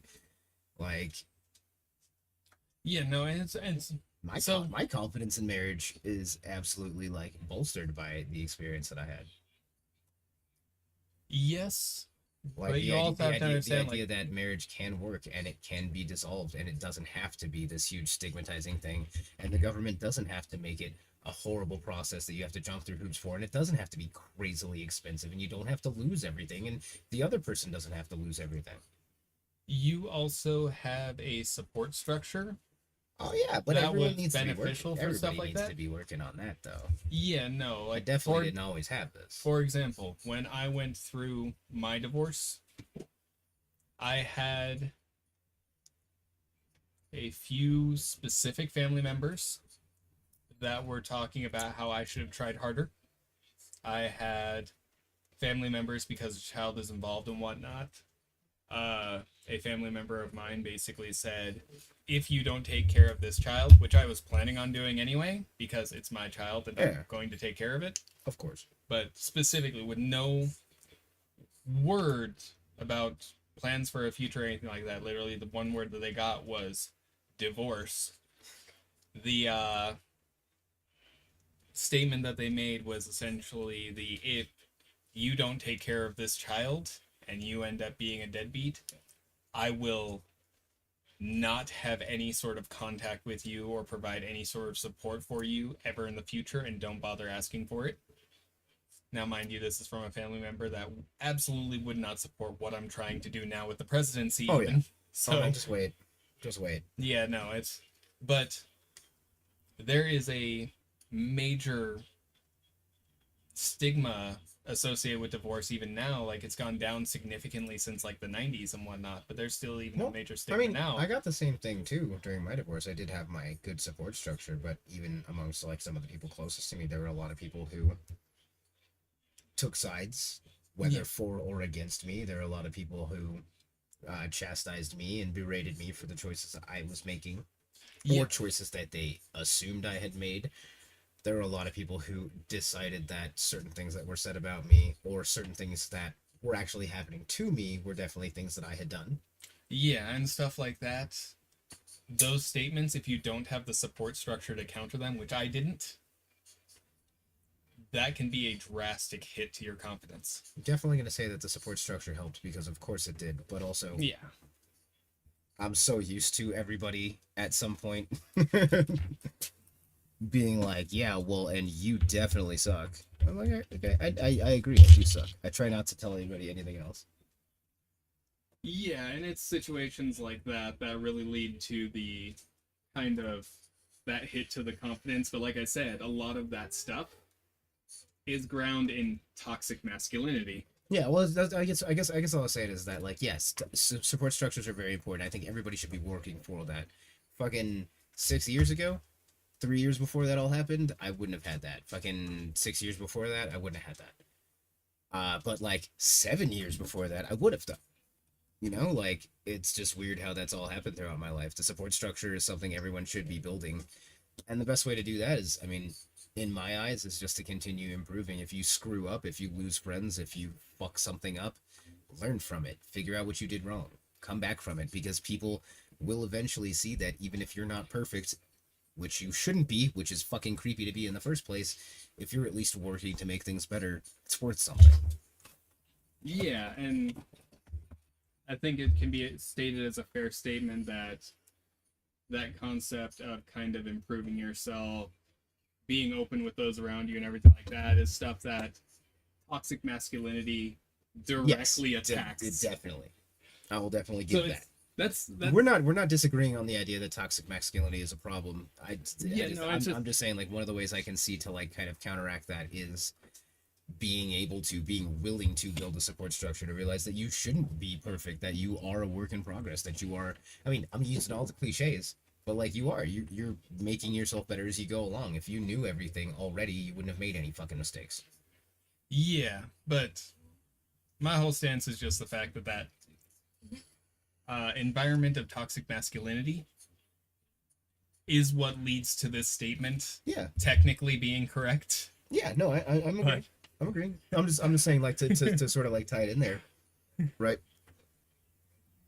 It goes right into the idea of divorce, realizing that you should be able to make a mistake, and that even includes in choosing a partner or feeling like you're ready for a lifelong commitment. Yeah. You might not be as ready as you think you are, or you might be perfectly ready but not prepared. You know, I mean, you can be ready, prepared with a person that's good for you and everything like that, and still just something happens that causes it not to work out. They're not ready. They make a mistake, or they need to work on themselves more than what you guys thought you needed to, and being able to step away from that. Exactly. 6%, or COVID happens. Yeah. 6% of marriage, or 6% of divorces end up remarrying each other again. Yeah. We saw that statistic earlier on in the stream. Like, granted, that was from Forbes, so. Yeah, I'm still not like, that was some weird statistics on that page. Yeah. So, but Forbes also has a very limited grouping that it looks at on average. That's true. All right, let's get back to it. Yeah. You know what? It's been a while. Who needs MediaMatters.org? Okay? What if let's go right to destroyed confidence in marriage. You didn't have much confidence out of absence of people who like Fault divorce. Icons will ever change that. Tim, take it away. What do you got? I clicked twice, which is not what you want to do. If you Well, want to maybe do the it. issue is no fault divorce then, right? Like, so I can understand Loud. kind of like what you both are saying, like, and I as well, like, I don't have a prenup. I wouldn't want to be, enter into marriage that way. But I can also understand where, for a man or a woman that had built up a lot of wealth, and we're now getting into this, legal contract that's, supposed to represent a spiritual commitment, but then I don't think there's anything necessarily wrong with the prenup. It indicates a lack of trust, but like depending on the story. Yeah, okay, weigh in, man, because I kind of agree with that too. Yeah. No, it's like prenup is a good idea as far as the lack of trust and everything like that. Like in the military, there's a phrase "trust but verify." Yeah. Well, It's the thing of like I can trust you fully, but if someone got mad that you were protecting your assets, then that was definitely a concern that they had. I was like, it's not that you don't trust them. If someone got mad that you were protecting your assets, that is a concern that they had. yeah, If someone believed that if they were going to end the marriage, it would be amicable, then they could probably expect that you would possibly help to take care of them if, like, it didn't work out. There wouldn't be any reason to be like, oh, I want to be able to come after, the money that you had before I was a part of this. yeah, and it's one of those And situations. And even a lot of people's money have to, like, okay, look, and no sympathy for the rich. No. But a lot of people who have a lot of money probably have to be looking at dating as either A, pretend I don't have money, or B, flaunt that money and make sure to protect it at every corner. Yeah. And that basically seems to me like that would stand in the way of actually like being able to fall in love with somebody. To a degree, that's one of the things that's listed psychologically speaking as that difficulty for rich people to really connect with others. Is being too worried that other people are coming after their ducats. Yeah, it's the whole concept of like it's really hard to form a viable, solid connection with somebody if are they only hanging out with me because I pay for Such and such, yeah. such and such thing, yeah. And it's just I can see that kind of issue arising with them, and like I said, we had to learn about part of it for psychology. But as far as like what he's talking about, whatnot, like prenup, it's not a lack of trust, really. Like it's a security thing, and as much as I trust somebody in a marriage, like my last marriage, we didn't get a prenup for. I was young, did not know what the structure of marriage was. Yeah. Or anything, so it was the thing of like a lot of it was stuff that I'd never really thought about. But I would also say you definitely weren't assetted up to the point where a prenup would really be that much of a consideration. You had you had some money, you had some savings, but you weren't.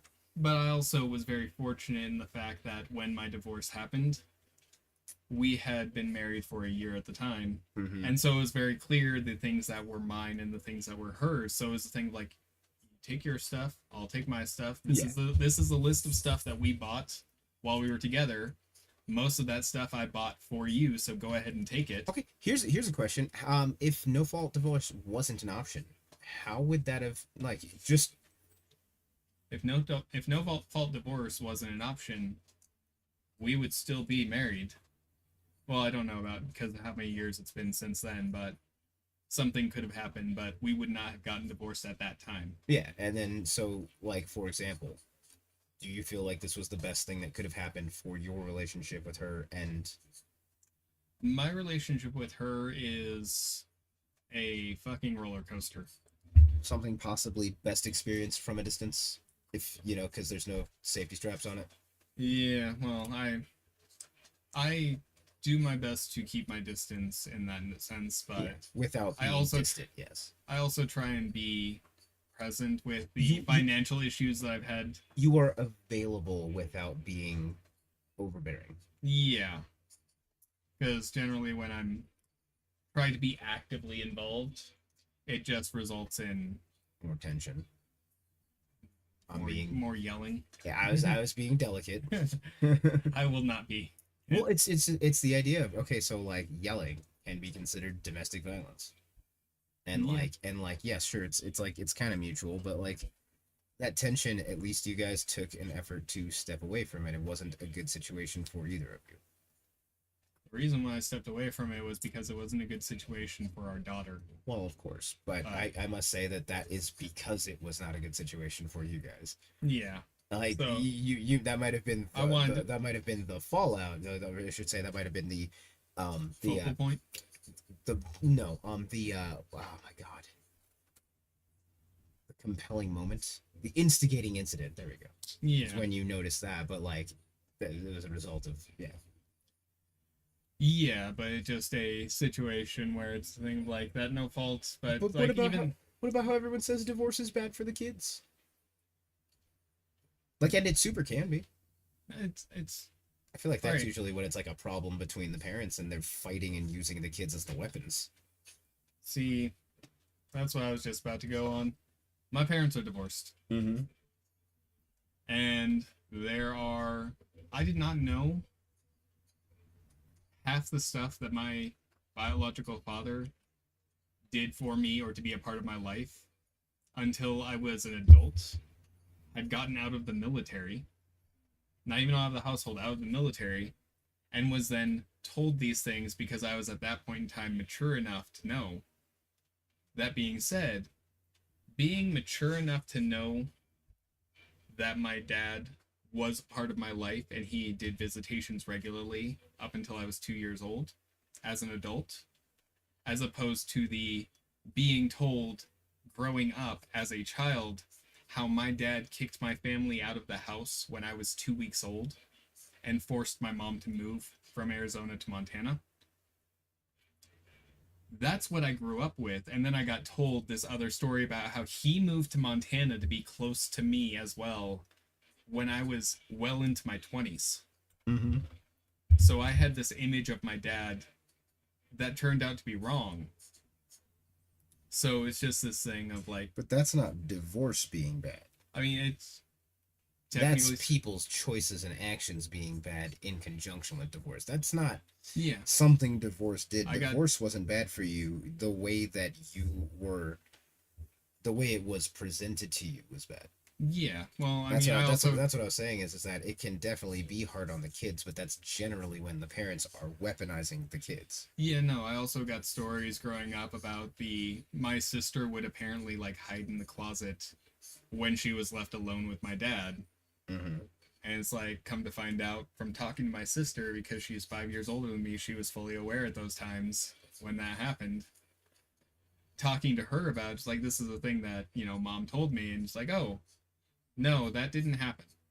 Yeah. So it's just like, you're taught that there's this stigma about not talking about stuff and whatnot because it will ruin images and everything like that. And so I didn't talk to her about it until I was an adult, and I started learning these good things about my dad, and I was sitting there talking to her, having a conversation with her about that, and it's like, yeah, I was sitting there and told stuff like this, and she's like, no, that wasn't a thing.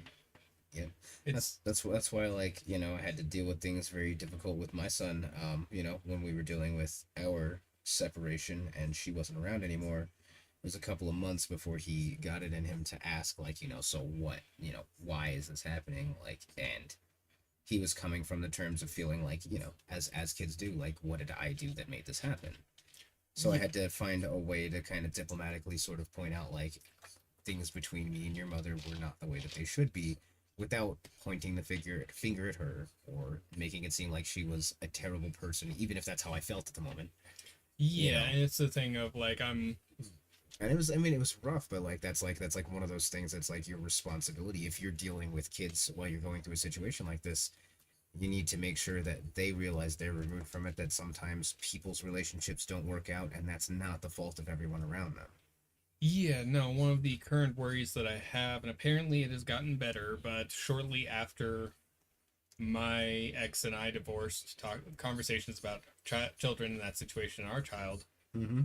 when we separated, we had a very, very long, detailed discussion about how we were not going to be stating anything negative about the other parent. Yeah. Because we didn't want to cause those lines to form in her. We wanted to make sure that she knew that we both loved her very much, that we would always be there for her, and we just weren't together. When she got old enough to have those conversations with. And then it was years back, I heard about her. I heard her talking about her parents talking bad about me in front of our daughter, with no statement from her about how she put a stop to it.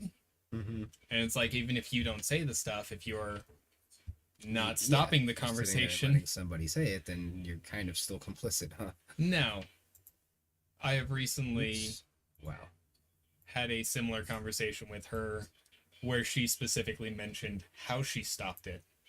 Like, how she had to have upset at me because she had to have a conversation with our daughter about it. Yeah. Because our daughter is now, old enough that she can have those conversations. Yeah. She'll ask questions about it, sort of thing. And it's like, okay, it's getting better. It's still how many times I get messages along the lines of, I hate you, from my ex-wife. That, yeah, kind of. It still adds that kind of fear in there. I have the anxiety for it.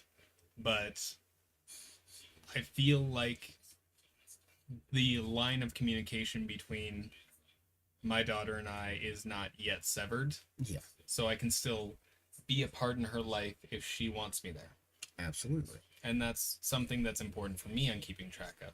Yep. And that's something that's important, whether the parents were married or not, when there's, a child involved in a relationship.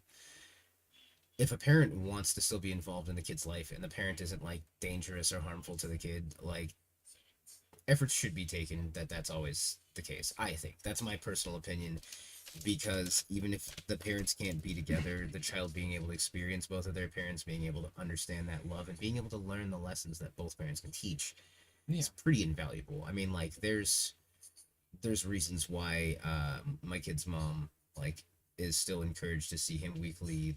You know, if there's a week that she misses, like it's worked out, and it has nothing to do with the like anything else except for the fact that as long as he wants to have a relationship with her, I'm going to encourage him to do so.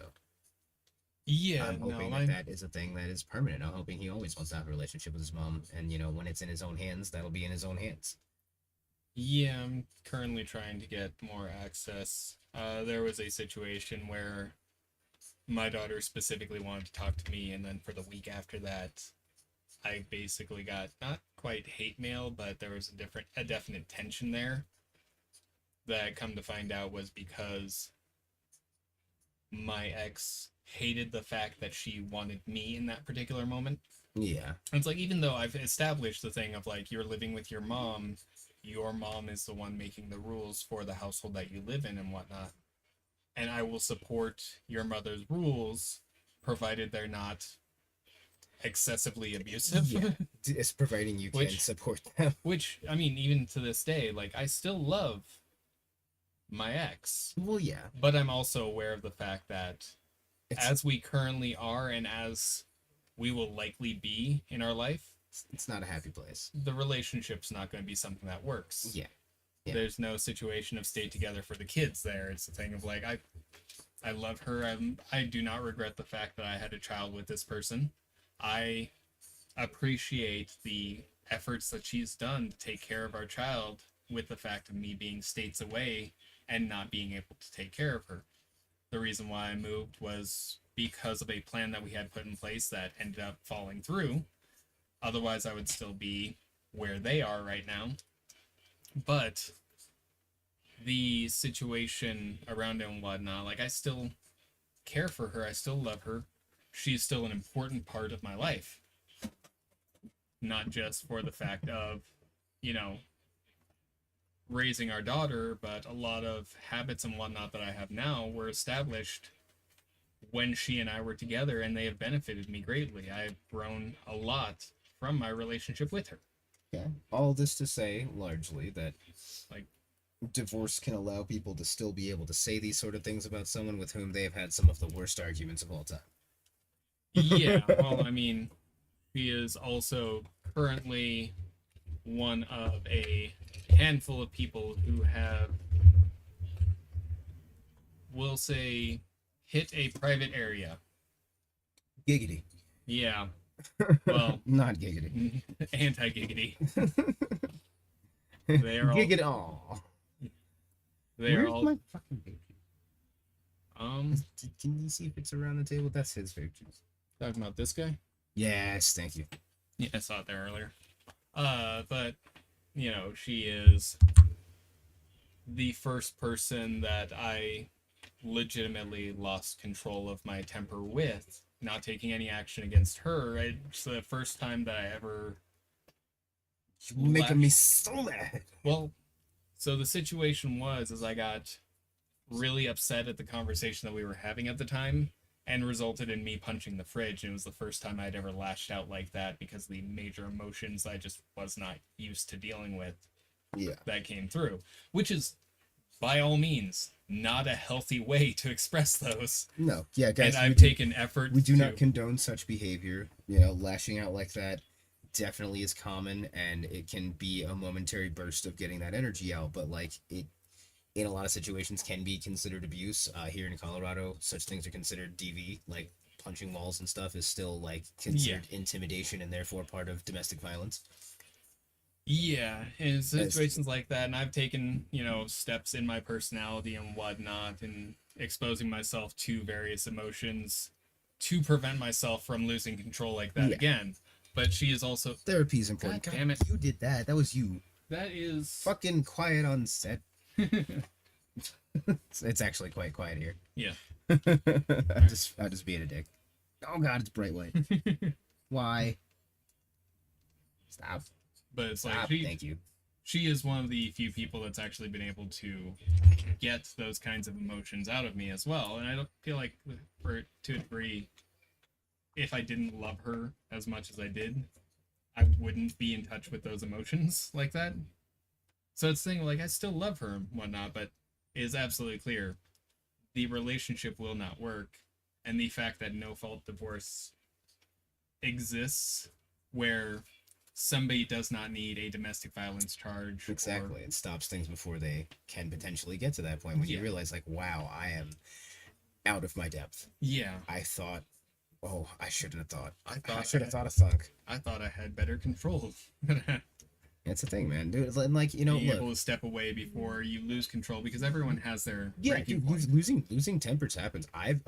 Even in my current marriage, and it has been very placid. Like, my lady and I are usually on the same page about things. We are very good at talking about our things. She's been very firm about the don't go to sleep angry, so we will have to confront things before, like, letting them stew, and that's all been really good. And it still hasn't stopped there from being days where tempers get overrun, and like, you know, like, you always try and do your best to calm down. Like, people are right when they say you should do the work. Marriages are a higher level of relationship. Like, if it's even a boyfriend and girlfriend relationship, even if it's relatively casual, you don't want to just be like, oh, well, you know what, you ate the last French fry, I'm out.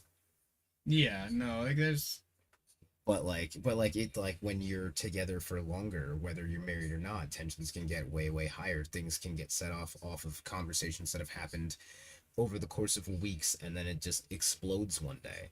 And that's not, I mean, like, things don't necessarily have to get to the point of being abusive for you to realize, like, oh shit, I am not ready for this. I'm not actually capable of handling these emotions. I need to do a lot of internal work. And that can take the form of, like, okay, trial separation. It can take the form of group therapy, couples therapy. It can take the form of any sort of things.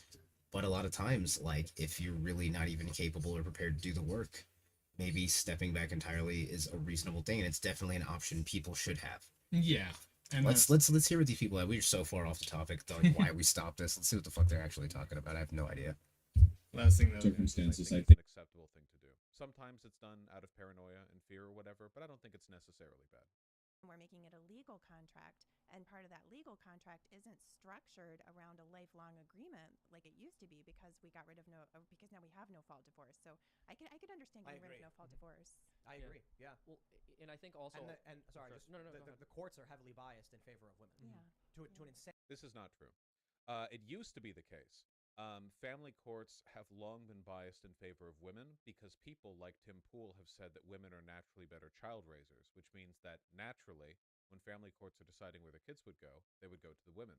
But that's not true anymore. Hey, I gotta weigh in on that. Like, yeah, I have custody of my son. Yeah, no, like, I'm glad that he said something about it, because yeah, it used to be the case.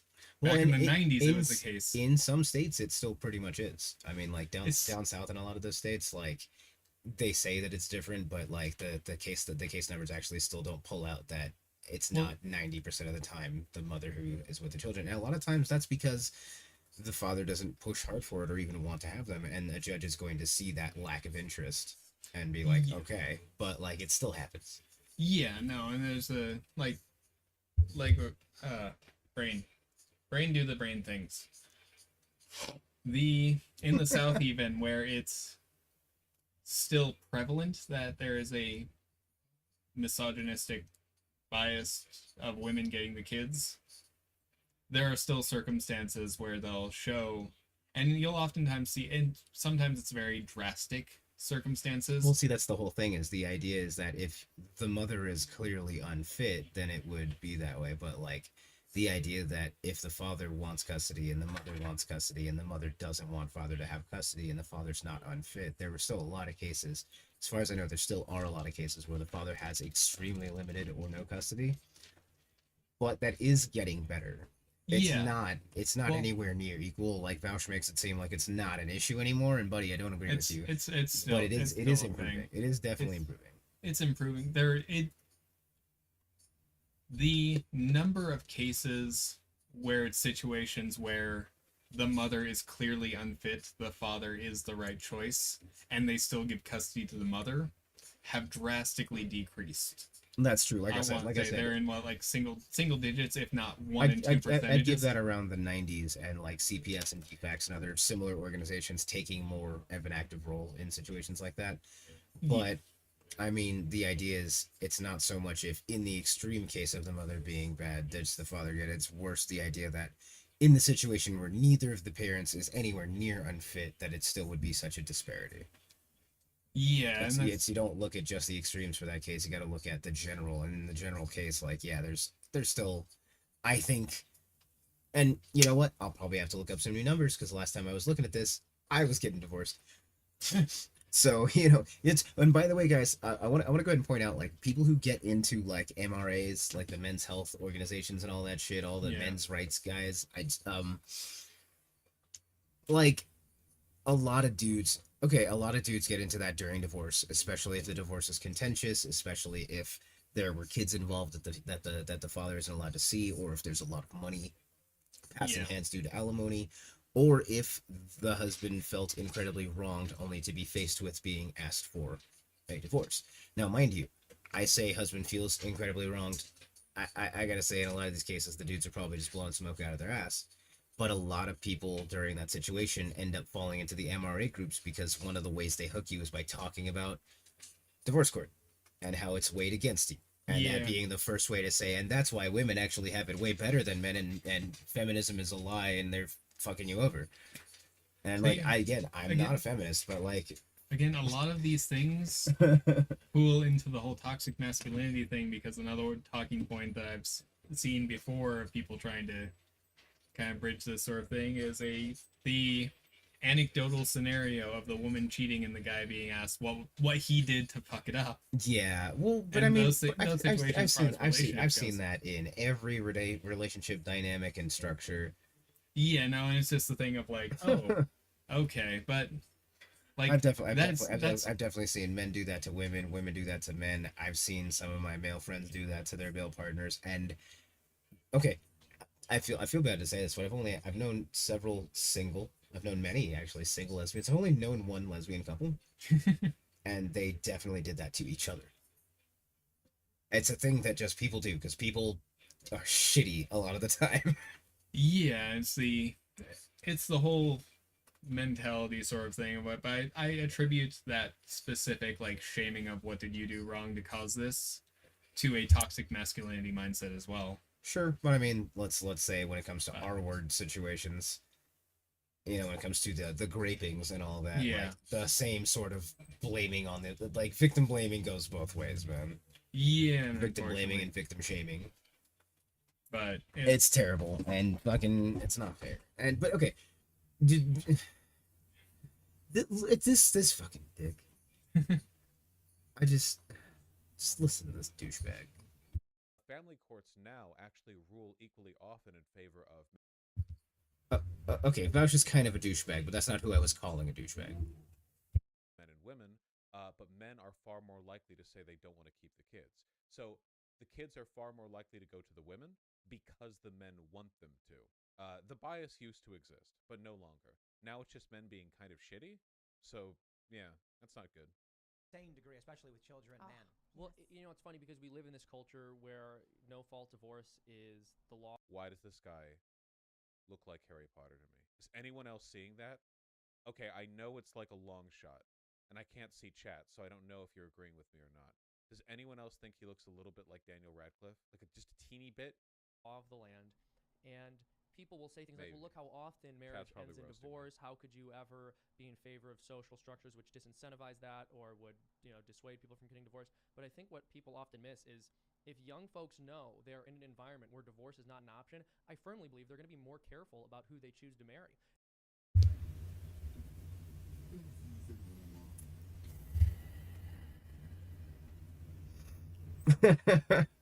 Thoughts, my friend?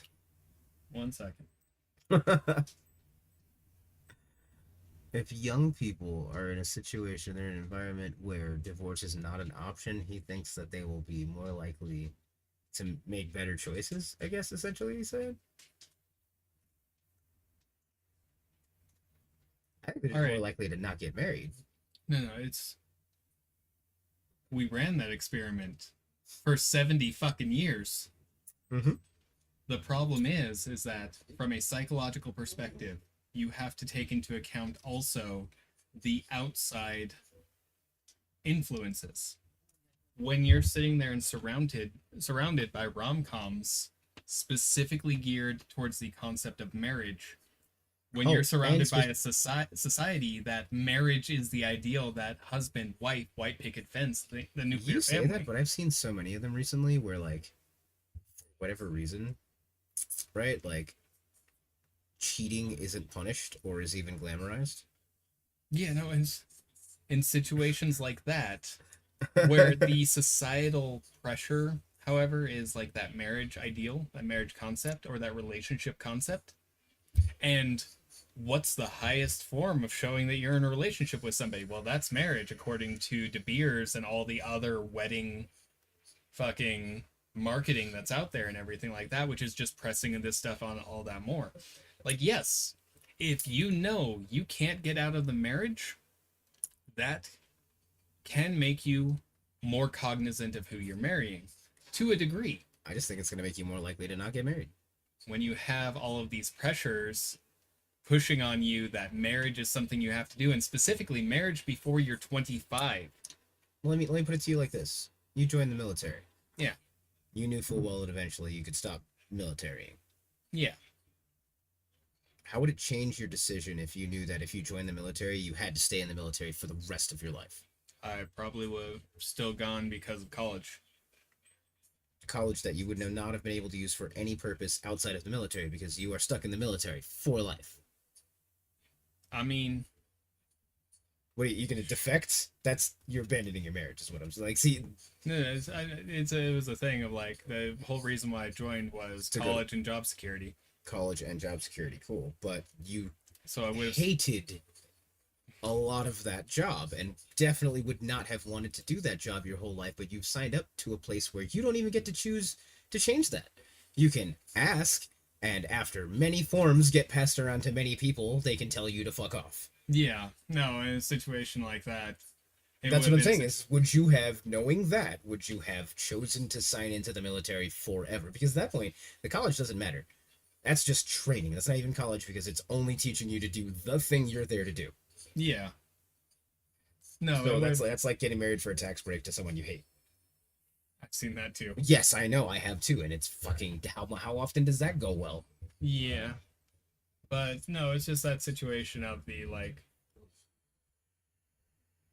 would you be more cognizant? Would you put more thought into the joining of the military in that situation? Yes, absolutely. But I think with the almost certain outcome that less people would choose to join the military overall. Well, it's the thing that we saw something similar in the 50s, I want to say, but because that, like, the tax benefits, all the benefits that were being presented and everyone hiding the negative aspects. Well, again, I said if you knew, because we've been through that, and now these guys are saying abolish divorce. So this is coming with the backup of knowledge of we already know these things. Yeah, no, like then that situation, we'd probably see a decrease in it, but depending on a drastic decrease. Yeah, but oftentimes because you're trying to present that nuclear family, that happy family concept, a lot of those negatives get hidden, and if we do that's what I'm saying. You can't hide them. The internet exists. We have all of that history. You can't fucking hide it, bro. If we abolish divorce and people stop talking about it again, nope. Because the internet, people are going to look at Leave It to Beaver, and then some people are going to be like, wow, why isn't marriage like that? And some old fuck's going to be like, well, let me show you this old YouTube video about Tim fucking Pool. Yeah. Will you stop turning off my light, you son of a bitch? That is... Alright. Yes, it's in the worst place possible. I'm aware. It's because the thing keeps on turning upside down. And, that one wasn't even me. I swear. No, it's... I'm teasing. I know. I said it. I know it's in the worst place possible. It's sitting in the air and the plug just fell out. I didn't even touch it. I wasn't even there that day. I'm not even supposed to be here today. Yeah, but you do see what I mean though. Like it's if you're assuming we're going back to the 1950s or there's some sort of information suppression that can happen, fine.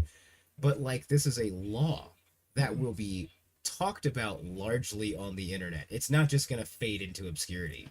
We don't have the same shit that could have happened in the 50s because the internet. There's no such thing as information suppression these days. Well, I think it's like the emergence of the internet that kind of led to that no-fault divorce. No, because that was before. You're right. That was before people had access 70s? to it. Yeah. That You're was right. the early 70s. You're it was right. like 73, I want to say. No, it was the internet was the domestic violence awareness. Yeah. That's what came with the internet, and then later smartphones with cameras and recording. Yes. Yeah, but that's the sort of thing that kind of led to that whole spreading of information concept that kind of gave the no fault divorce more ground as well. I mean, it had all the ground it needed to. Like, it hasn't been challenged since the 70s. I thought there were still states that did not allow it. There are states that don't allow it, but the fact that it is allowed in some states is all the ground it really needed. It hasn't become more prevalent.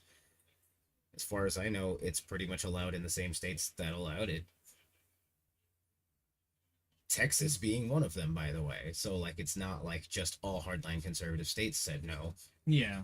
It definitely was a thing that where people were like, okay, we are seeing a lot of issues with marital problems.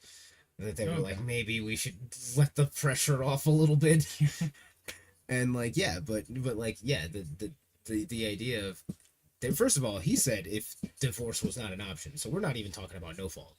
Yeah, we're talking about zero divorce. Yeah, no, it's a thing of like, it's that in itself is a horrible concept, because even if you go into religious marriages and everything like that, with the exception of the most, well, with the exception of the most extreme religious organizations, most of them still allow a thing of like, oh, if you're in an abusive relationship and you can prove abuse, I mean, I'm definitely talking more about the culty ones, but like, yeah, JWs, like, if you're being abused by your husband as a married Jehovah's Witness woman, like, they will do everything in their power to convince you it's not that bad. Yeah. And whereas it's fucking gross. And I believe the Jewish faith, there is no issues whatsoever really with divorce in those circumstances, because if you're getting abused, leave. Yeah, leave. Long history of people being abused and being fucking done with it. Yeah. At the very least, 100 years now. If you're being abused for any reason, get the fuck out. I don't care if you're a man, woman, get out. Yeah. But no, I guess yeah, sure, maybe we'll shame you a little bit, but like, still. Yeah. Walk. Take the shame. It's not that bad. It's not that bad. It's not even that much shame. It's just thing of like, oh, I mean, you guys couldn't work it out? No? All right. Are you sure? Oh, that was a black eye. Okay. Yeah. But yeah, no, he cracked your rib. No, we support you. Mm-hmm. As a matter of fact, call Yusuf. Yeah. The Jewish Big Brother. Yeah. The neighborhood golem. Yeah. Which, oh man, that is a cool story. The golems. Talking about the actual mythology behind them? Yeah. Yeah. That is so cool. Well, I mean, it was a fairly simple concept. It's still so cool how it was utilized, and then I've seen a lot of I'm assuming largely fictional stories of it resurging. Yeah, well, I mean, or new ones being made. Well, they're changing the stories a bit nowadays because of things like because Frankenstein's monster was technically a golem. Well, yeah. So they're adding but more he was of a also science. Technically a zombie. Yeah, well, the official term is flesh golem because it is a flesh brought back to life. He was a living being as opposed to a zombie, which is undead and just moving. I don't know that he was living. They showed him as living and cognizant. Cognizant doesn't have anything to do with it. And there was... And as far as living, the idea was immortality being granted, because that is at least what Victor was seeking. If I remember correctly, he still had to eat and everything like that, so he still needed to perform the biological functions. Didn't necessarily have to. Think a lot about the memory of all the parts, the urges that they all would have had. Fair. The idea is that he may not have had properly worked out intestines in the first place. We don't know anything about his internals except that he had at least one heart. Fair. The gray area on that one. Yes. Sort of thing. So, but with the golem and whatnot, the original golems were a highly religious artifact in that sense of the being made of clay originally and then other materials added on in later myths and everything like that, with a small scroll with the name of the life giver, Yahweh, his full name depicted, written on the scroll and placed in his mouth. Giver. Yeah. It was specific parts of his name that were given, the ones that gave that title. The life giver Yahweh, and then also the rabbi who built him. Yeah. You gotta sign your work, damn it. Yeah, and that kind of gave you ownership over the golems. Yes, that's the whole thing. Gave you command over it. And there was supposedly the story of the one that did not have its breath giver written on it, who was simply set to be in an area and protect it. Yeah. He was given the like I said, the because God canonically has, was it 28 names? 48 names? 46 and 2, so 48. 48? Yeah. So at least, okay, and God, don't quote me on that. Guys, clip monkeys, clip me being wrong, because I definitely, probably, maybe was. Well, it sounds right to me. I quoted a Tool song, so don't trust me. I mean, it sounds like something that I remember reading when I was looking at it sounds like something Maynard would name a song. But but each name, each part of the name had a different connotation for what control God had over the world in it. So depending on the tasks that you would want the golem to do, you would write certain parts of the name. You'd give life giver or giver of life, that portion of the name, into it to bring life to the golem. You would give, the creator for a golem that you had tasked for actual artisan work.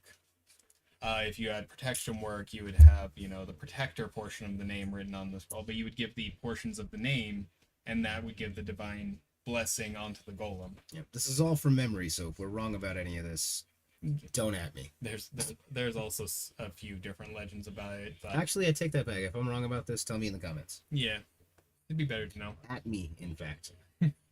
But you have so many different structures as far as that goes for it, so it'd be fairly easy to set up one for protection, and just you'd have to designate the area for it, which is generally the area that it can see, so to make sure it doesn't wander off. But yeah, let's get back to this insane point. Yeah. So people are gonna be more careful. We love freedom, motherfuckers, when it comes to literally any social issue. I have no idea how people like this, I don't know who this person is, but like Tim Pool can talk about like freedom this, freedom that, and it's like, okay, well, if the state will force them into this lifelong contract with no way of rescinding it, then maybe, like, okay, yeah, is that good though? Like, they never seem to. The thing that makes me think that a lot of this is just cons want to women is that I've never even heard them acknowledge the possibility of a woman just being in a miserable, abusive relationship she can't get out of. It's not that they haven't given me answers to it, it's that I haven't even heard them bring it up, because I think that's what they're thinking of too, but they're thinking of it in like a positive way. I've just got a comment really quick on the Jordan Peterson thing of their objects. Yeah, we know. He's terrible. That's the concept that they're arguing the no divorce period from. How about like rock on fingers in the chat if you hate JBP. But no, like it's just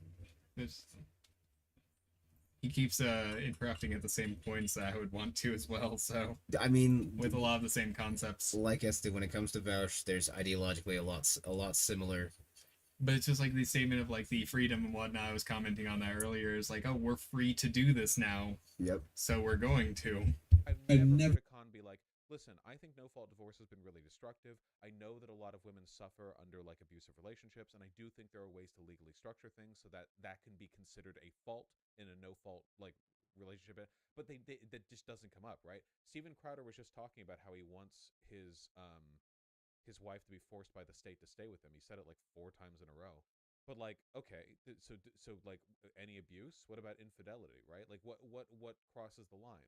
And again, like as was the case with historical like divorce laws, you can just fabricate a fault, right? Okay, and I'm gonna skip off of it because I don't really like. I'm so sick of Tim Pool. I hate his stupid fist. And this guy, I don't even know who he is, but I hate him. But he brought up Crowder, and that's who I really wanted to make fun of today. So well, I got a comment on the statement that he made. The abusive. What was the statement? There's something that really like. It got a reaction from me. I was just like, I'm gonna take a drink of water really quick, and then I forgot all about it. What was it? It was talking about abusive relations. Oh yeah, no fault. If you're going to get rid of no fault divorce, that means you have to clearly establish what the faults are. Yeah. And who gets to say that? Is the government going to mandate how I live, my relationship works? What's going to constitute a fault? If, with the rise in the BDSM community, does that constitute abuse under the no-fault regulations, or under the fault regulations that we would be under in that circumstance? Like, who gets to set those guidelines and define the relationship? Whereas the no-fault gives that freedom of, it doesn't work anymore. Yeah. I want to see if I can get to him doing it, because apparently he's not on YouTube really anymore. And he's just doing his stuff on his own, like on his show, and then like posting bits on TikTok and shit. But yeah, like I guess he had this whole thing where he was Looks talking like that's about. where he's. Yeah. She just pulled up the TikTok, so I'm just like, what the fuck? Okay, here we go. Certain circumstances. Okay, that's loud. My children have a right to privacy. Now, some other issues have been, or I should say, inferences have been more pernicious behind the scenes with demands and threats to use this information interests, and so we that gets personal. There that are circulating. That's never fun. But I guess let me be clear here. I have been living with a proverbial boot on my neck for going on years now. Since 2021, I've been living through what has increasingly been a horrendous divorce. Now, let me say on the outset, to be clear, there is no infidelity, any kind of physical abuse at all on either side. Can we just point out, like, just all the insecurity in that statement there? I mean, look, what does it make me a bigger man to admit that my wife cheated on me? Like, I don't feel like it does, but it doesn't make me a smaller man either. No, but this goes into the psychological stigma that we've surrounded divorce with. Excuse me, my ex-wife cheated on me. My wife is awesome. But it goes into the psychological stigma of, oh, you guys got divorced. Something had to have gone wrong. There's no way that you can just not have feelings for each other anymore, or one person not have feelings for the other anymore. Definitely. That's not a thing that exists. It's definitely real. It's definitely, no, he's gonna get to that. I just there's that whole insecurity in that statement of, let me be clear, there was no insecurity on either side. It's fucking either he's scared people are gonna think he cheated on her, or worse, he's scared people are gonna think less of him because she cheated on him. I honestly, I think it was more of a thing of the abuse, given some of the views that he's given. I mean, that I've heard. Well, yeah, I mean, but like, I worry about people thinking that he beat his wife. But again, he just specifically brought up infidelity. I get that, and that's probably what he's totally saying. He said abuse as well. There is no infidelity, any kind of physical abuse at all on either side. See. Okay. He brings up both. Cool. Just still putting in there, though. He brought up the infidelity, and if you know anything about Crowder...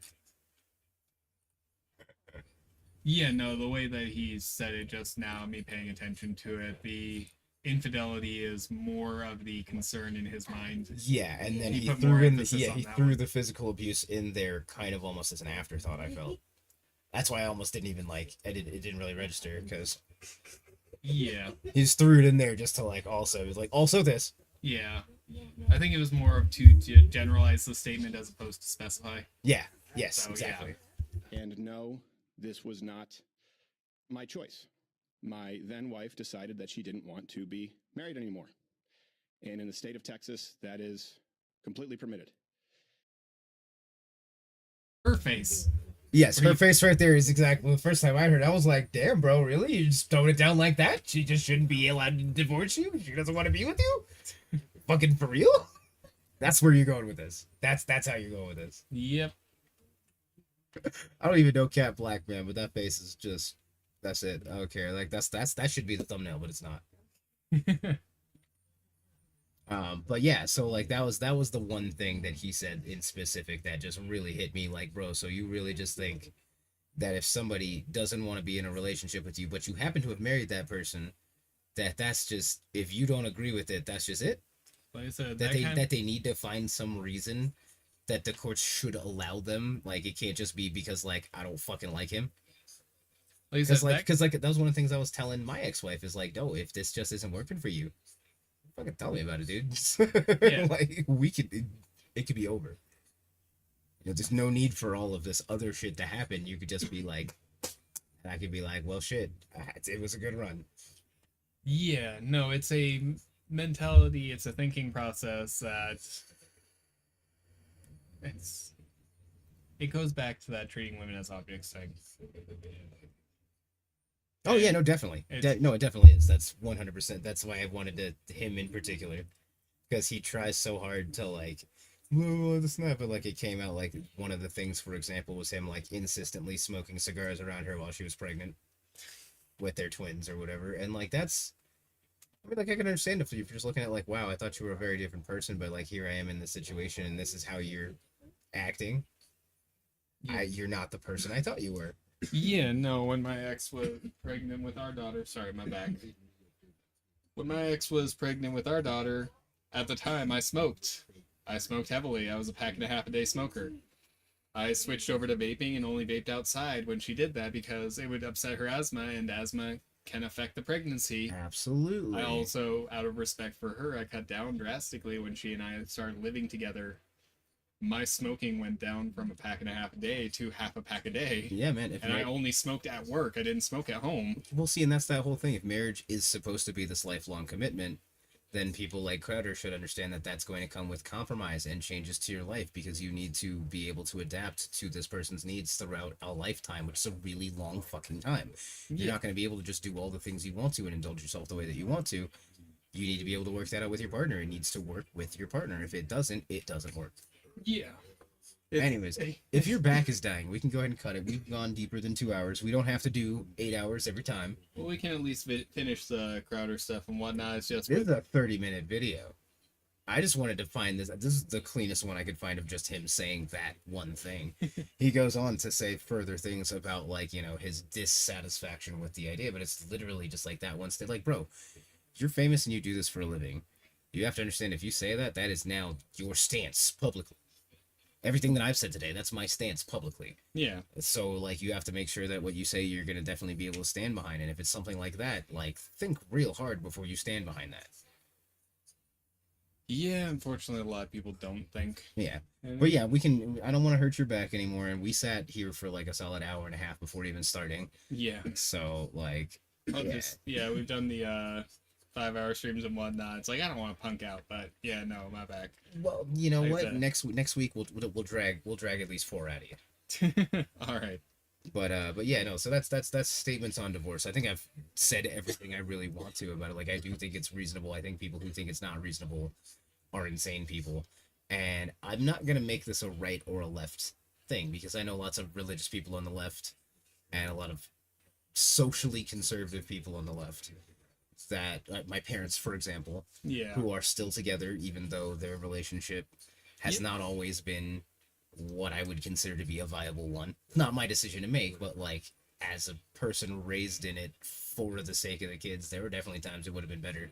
Well, like I've been saying basically this whole time with divorce, a lot of it is societal psychology and the frame of it, because you have those situations where it's a thing of, you sit back down now, with that framing and those pressures from society to do these things, it's just like the whole thing of like, I found out the statistics for pregnancy at older ages. Mm-hmm. Now, as a society, we're told you need to get pregnant before age fucking, what was it, 28? They've changed it a few times, but it's like, I think the current one is you need to get pregnant before 28. You need to have a kid before 28, because after that point in time, your eggs are no longer viable. And come to find out, like, the actual chances of a miscarriage or whatnot associated with age before age 28 or whatever the fuck the age is, it's 0.5%. And it doubles when you reach that age to 1% chance. Significant increase when you sit there and say something like doubles and everything like that, but in the grand scheme of things, it still ends up being 1%. Yes. Yeah, it's like, because we have so many societal pressures for stuff like that, primarily centered around that happy family, like picket fence, the husband, wife, two kids. But if people don't want to be together, they're either gonna not be together or kill each other. So if you abolish divorce, like, it's not gonna be a 1% increase. No, it's in that. There's going to be so many more abandoned wives and children, so many more abandoned husbands with children that they are not prepared to deal with potentially. There's going to be so many, unfortunately, domestic murders. Well, the problem disappeared peoples. The problem is that when you institute this divorce, it goes away, sort of thing. And if you're married to somebody, you have to be married to them for the rest of your life. That will lead to an increase in marriages, and what that will eventually result in, well, that's the thing, is the large disparity between wages for. Well, how did you say that'll lead to more? Again, I don't think it'll lead to more marriages if you can't. It'll lead to less divorces. It won't lead to more marriages. And as far as less divorces, it's kind of like the stats with abortion. If you outlaw abortion, illegal abortions will go way, way, way, way up. Yeah. And those are the dangerous ones. So, like, think about it, like, illegal divorces will happen. Those will be the ones where someone is left unprepared or hurt. Yeah. That's what's going to go up. But you're not going to get more marriages. Again, if it becomes a lifelong contract enforceable by law, I would assume, like, more people are just going to be like, okay, well, then I'm not going to get married. As a matter of fact, why ever get married? There's not enough of a benefit to it. But yeah, I could live in a house with a person and have kids with that person and choose not to sleep with anybody else and never get married and still have the option to just leave without having the law come after me. What you would do is basically kill marriage if you did that, I think. It depends on what rules and regulations they make on the civil partnership thing at that point in time. Well, as far as that goes, civil partnerships aren't just open to everyone. And common law marriage, what if common law marriage ended up becoming a lifelong contract? Then people would specifically live together for 6.5 years, and then people would just change partners. Or just move to stop living together for a while. Yeah, it's like common law, not civil partnership. Common law is what I was that's what I'm saying. In that case, Is it, like I say, it would depend on what kind of regulations they decide to put on that. If it counted as a marriage and a marriage can no longer be dissolved,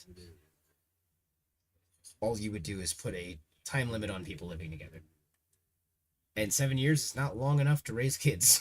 It takes like a whole extra 11 years. Yeah. In theory. So potentially longer. So that's all I'm saying. That's all I'm saying is abolishing divorce is a crazy pants idea. And abolish marriage. Fucking whatever. But like, if you care about marriage or claim to care about marriage and family structure and all that shit, then abolishing divorce is the worst thing you could ever fucking do.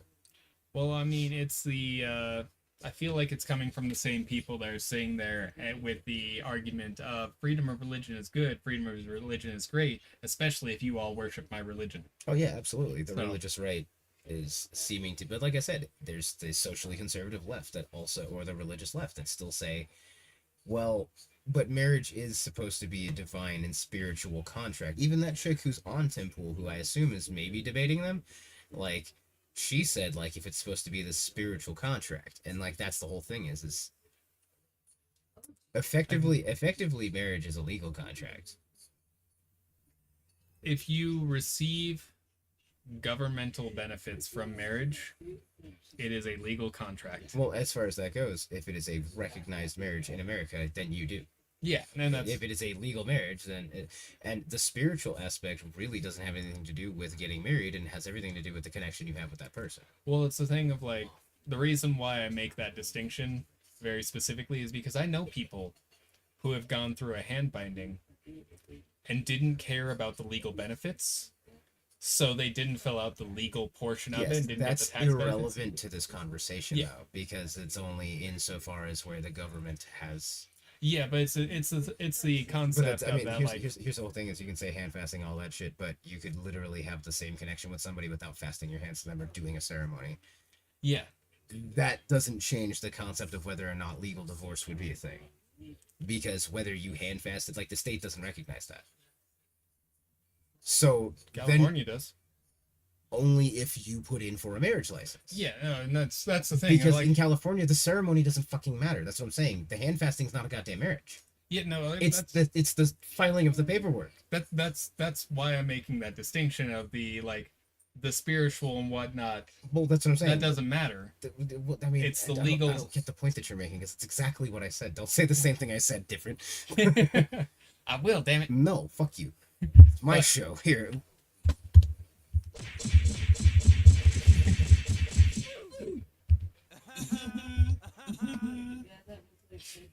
Feel better? Yes, that's all the sound effects I really have. Shut up. You have like 6 on. Shut up. The rest of them are really long. Yeah. I mean, that laugh is a little bit long too. I wanted it to be long. But I can also stop it after just the one. Fair enough. But this Mac is the only one that plays over itself. But no, as far as like the abolishment of marriage and divorce and whatnot, all that would abolish really is the legal benefits of marriage. So, like, if you want to get rid of that, sure, like, people are still going to go through their ceremonies and everything like that. You just no longer get any sort of benefits. What flavor is that? Because I just smelled cotton candy. Nope. Same. Okay. It was probably the orange that I smelled. Sure, that smells just like cotton candy. It's the hyper sweet. The mango has a weird scent to it. We've got 3 minutes. But I lost my train of thought with that. Good. What I was saying is that marriage is a legal contract. And so, right? Why would we make any legal contract a lifetime contract you can't get out of? That's akin to lifelong indentured servitude in some cases. That's akin to slavery. I wasn't going to say slavery, but I was going to say that's akin to, like, signing away your children. You know, like, Rumpelstiltskinning it, for real. Yeah. You know, like, no, it is insane to think that marriage... Okay, first of all, the next step after this is that all marriages must be performed in a specific church with specific rites. Yeah. And then at that point, we have a fucking serious problem. See, if you're going to take that route, then I would absolutely like no religious ceremony, because religious freedom. So if you want a marriage, you have to do it at the courthouse wedding, and you can't do the religious ceremony. If it's not a religious justification, what's the justification for forcing people to stay married? I can't think of any justification for it besides I don't want to not be married anymore, so she can't leave me. Wah wah, I'm Steven Crowder. That's the only justification that exists. Like I said, the only thing that I can think of is a business merger with the concept of the businesses cannot separate, but we even have falsehoods of that with DreamWorks Pictures. Mm-hmm. So, for example. So it's like, no, like there's not even precedent for the also the government can force it on marriage. Yeah. They can be like, no. They tried to absolve all the gay marriages once they were legalized for a period. What was that, like 4 or 5 years after gay marriage was legalized? They're like, no, we're taking away gay marriage, and it's like we're gonna absolve all of those. Yeah, something like that. I don't know, but like, yeah, it's as far as it all goes, man. Like, if you want to get married, get married. If you want to get divorced, hey, look, I feel like you and your partner can make that decision like adults, and if your partner doesn't agree with you, but it's not working for you, that's on you. Like, if you that's on them more.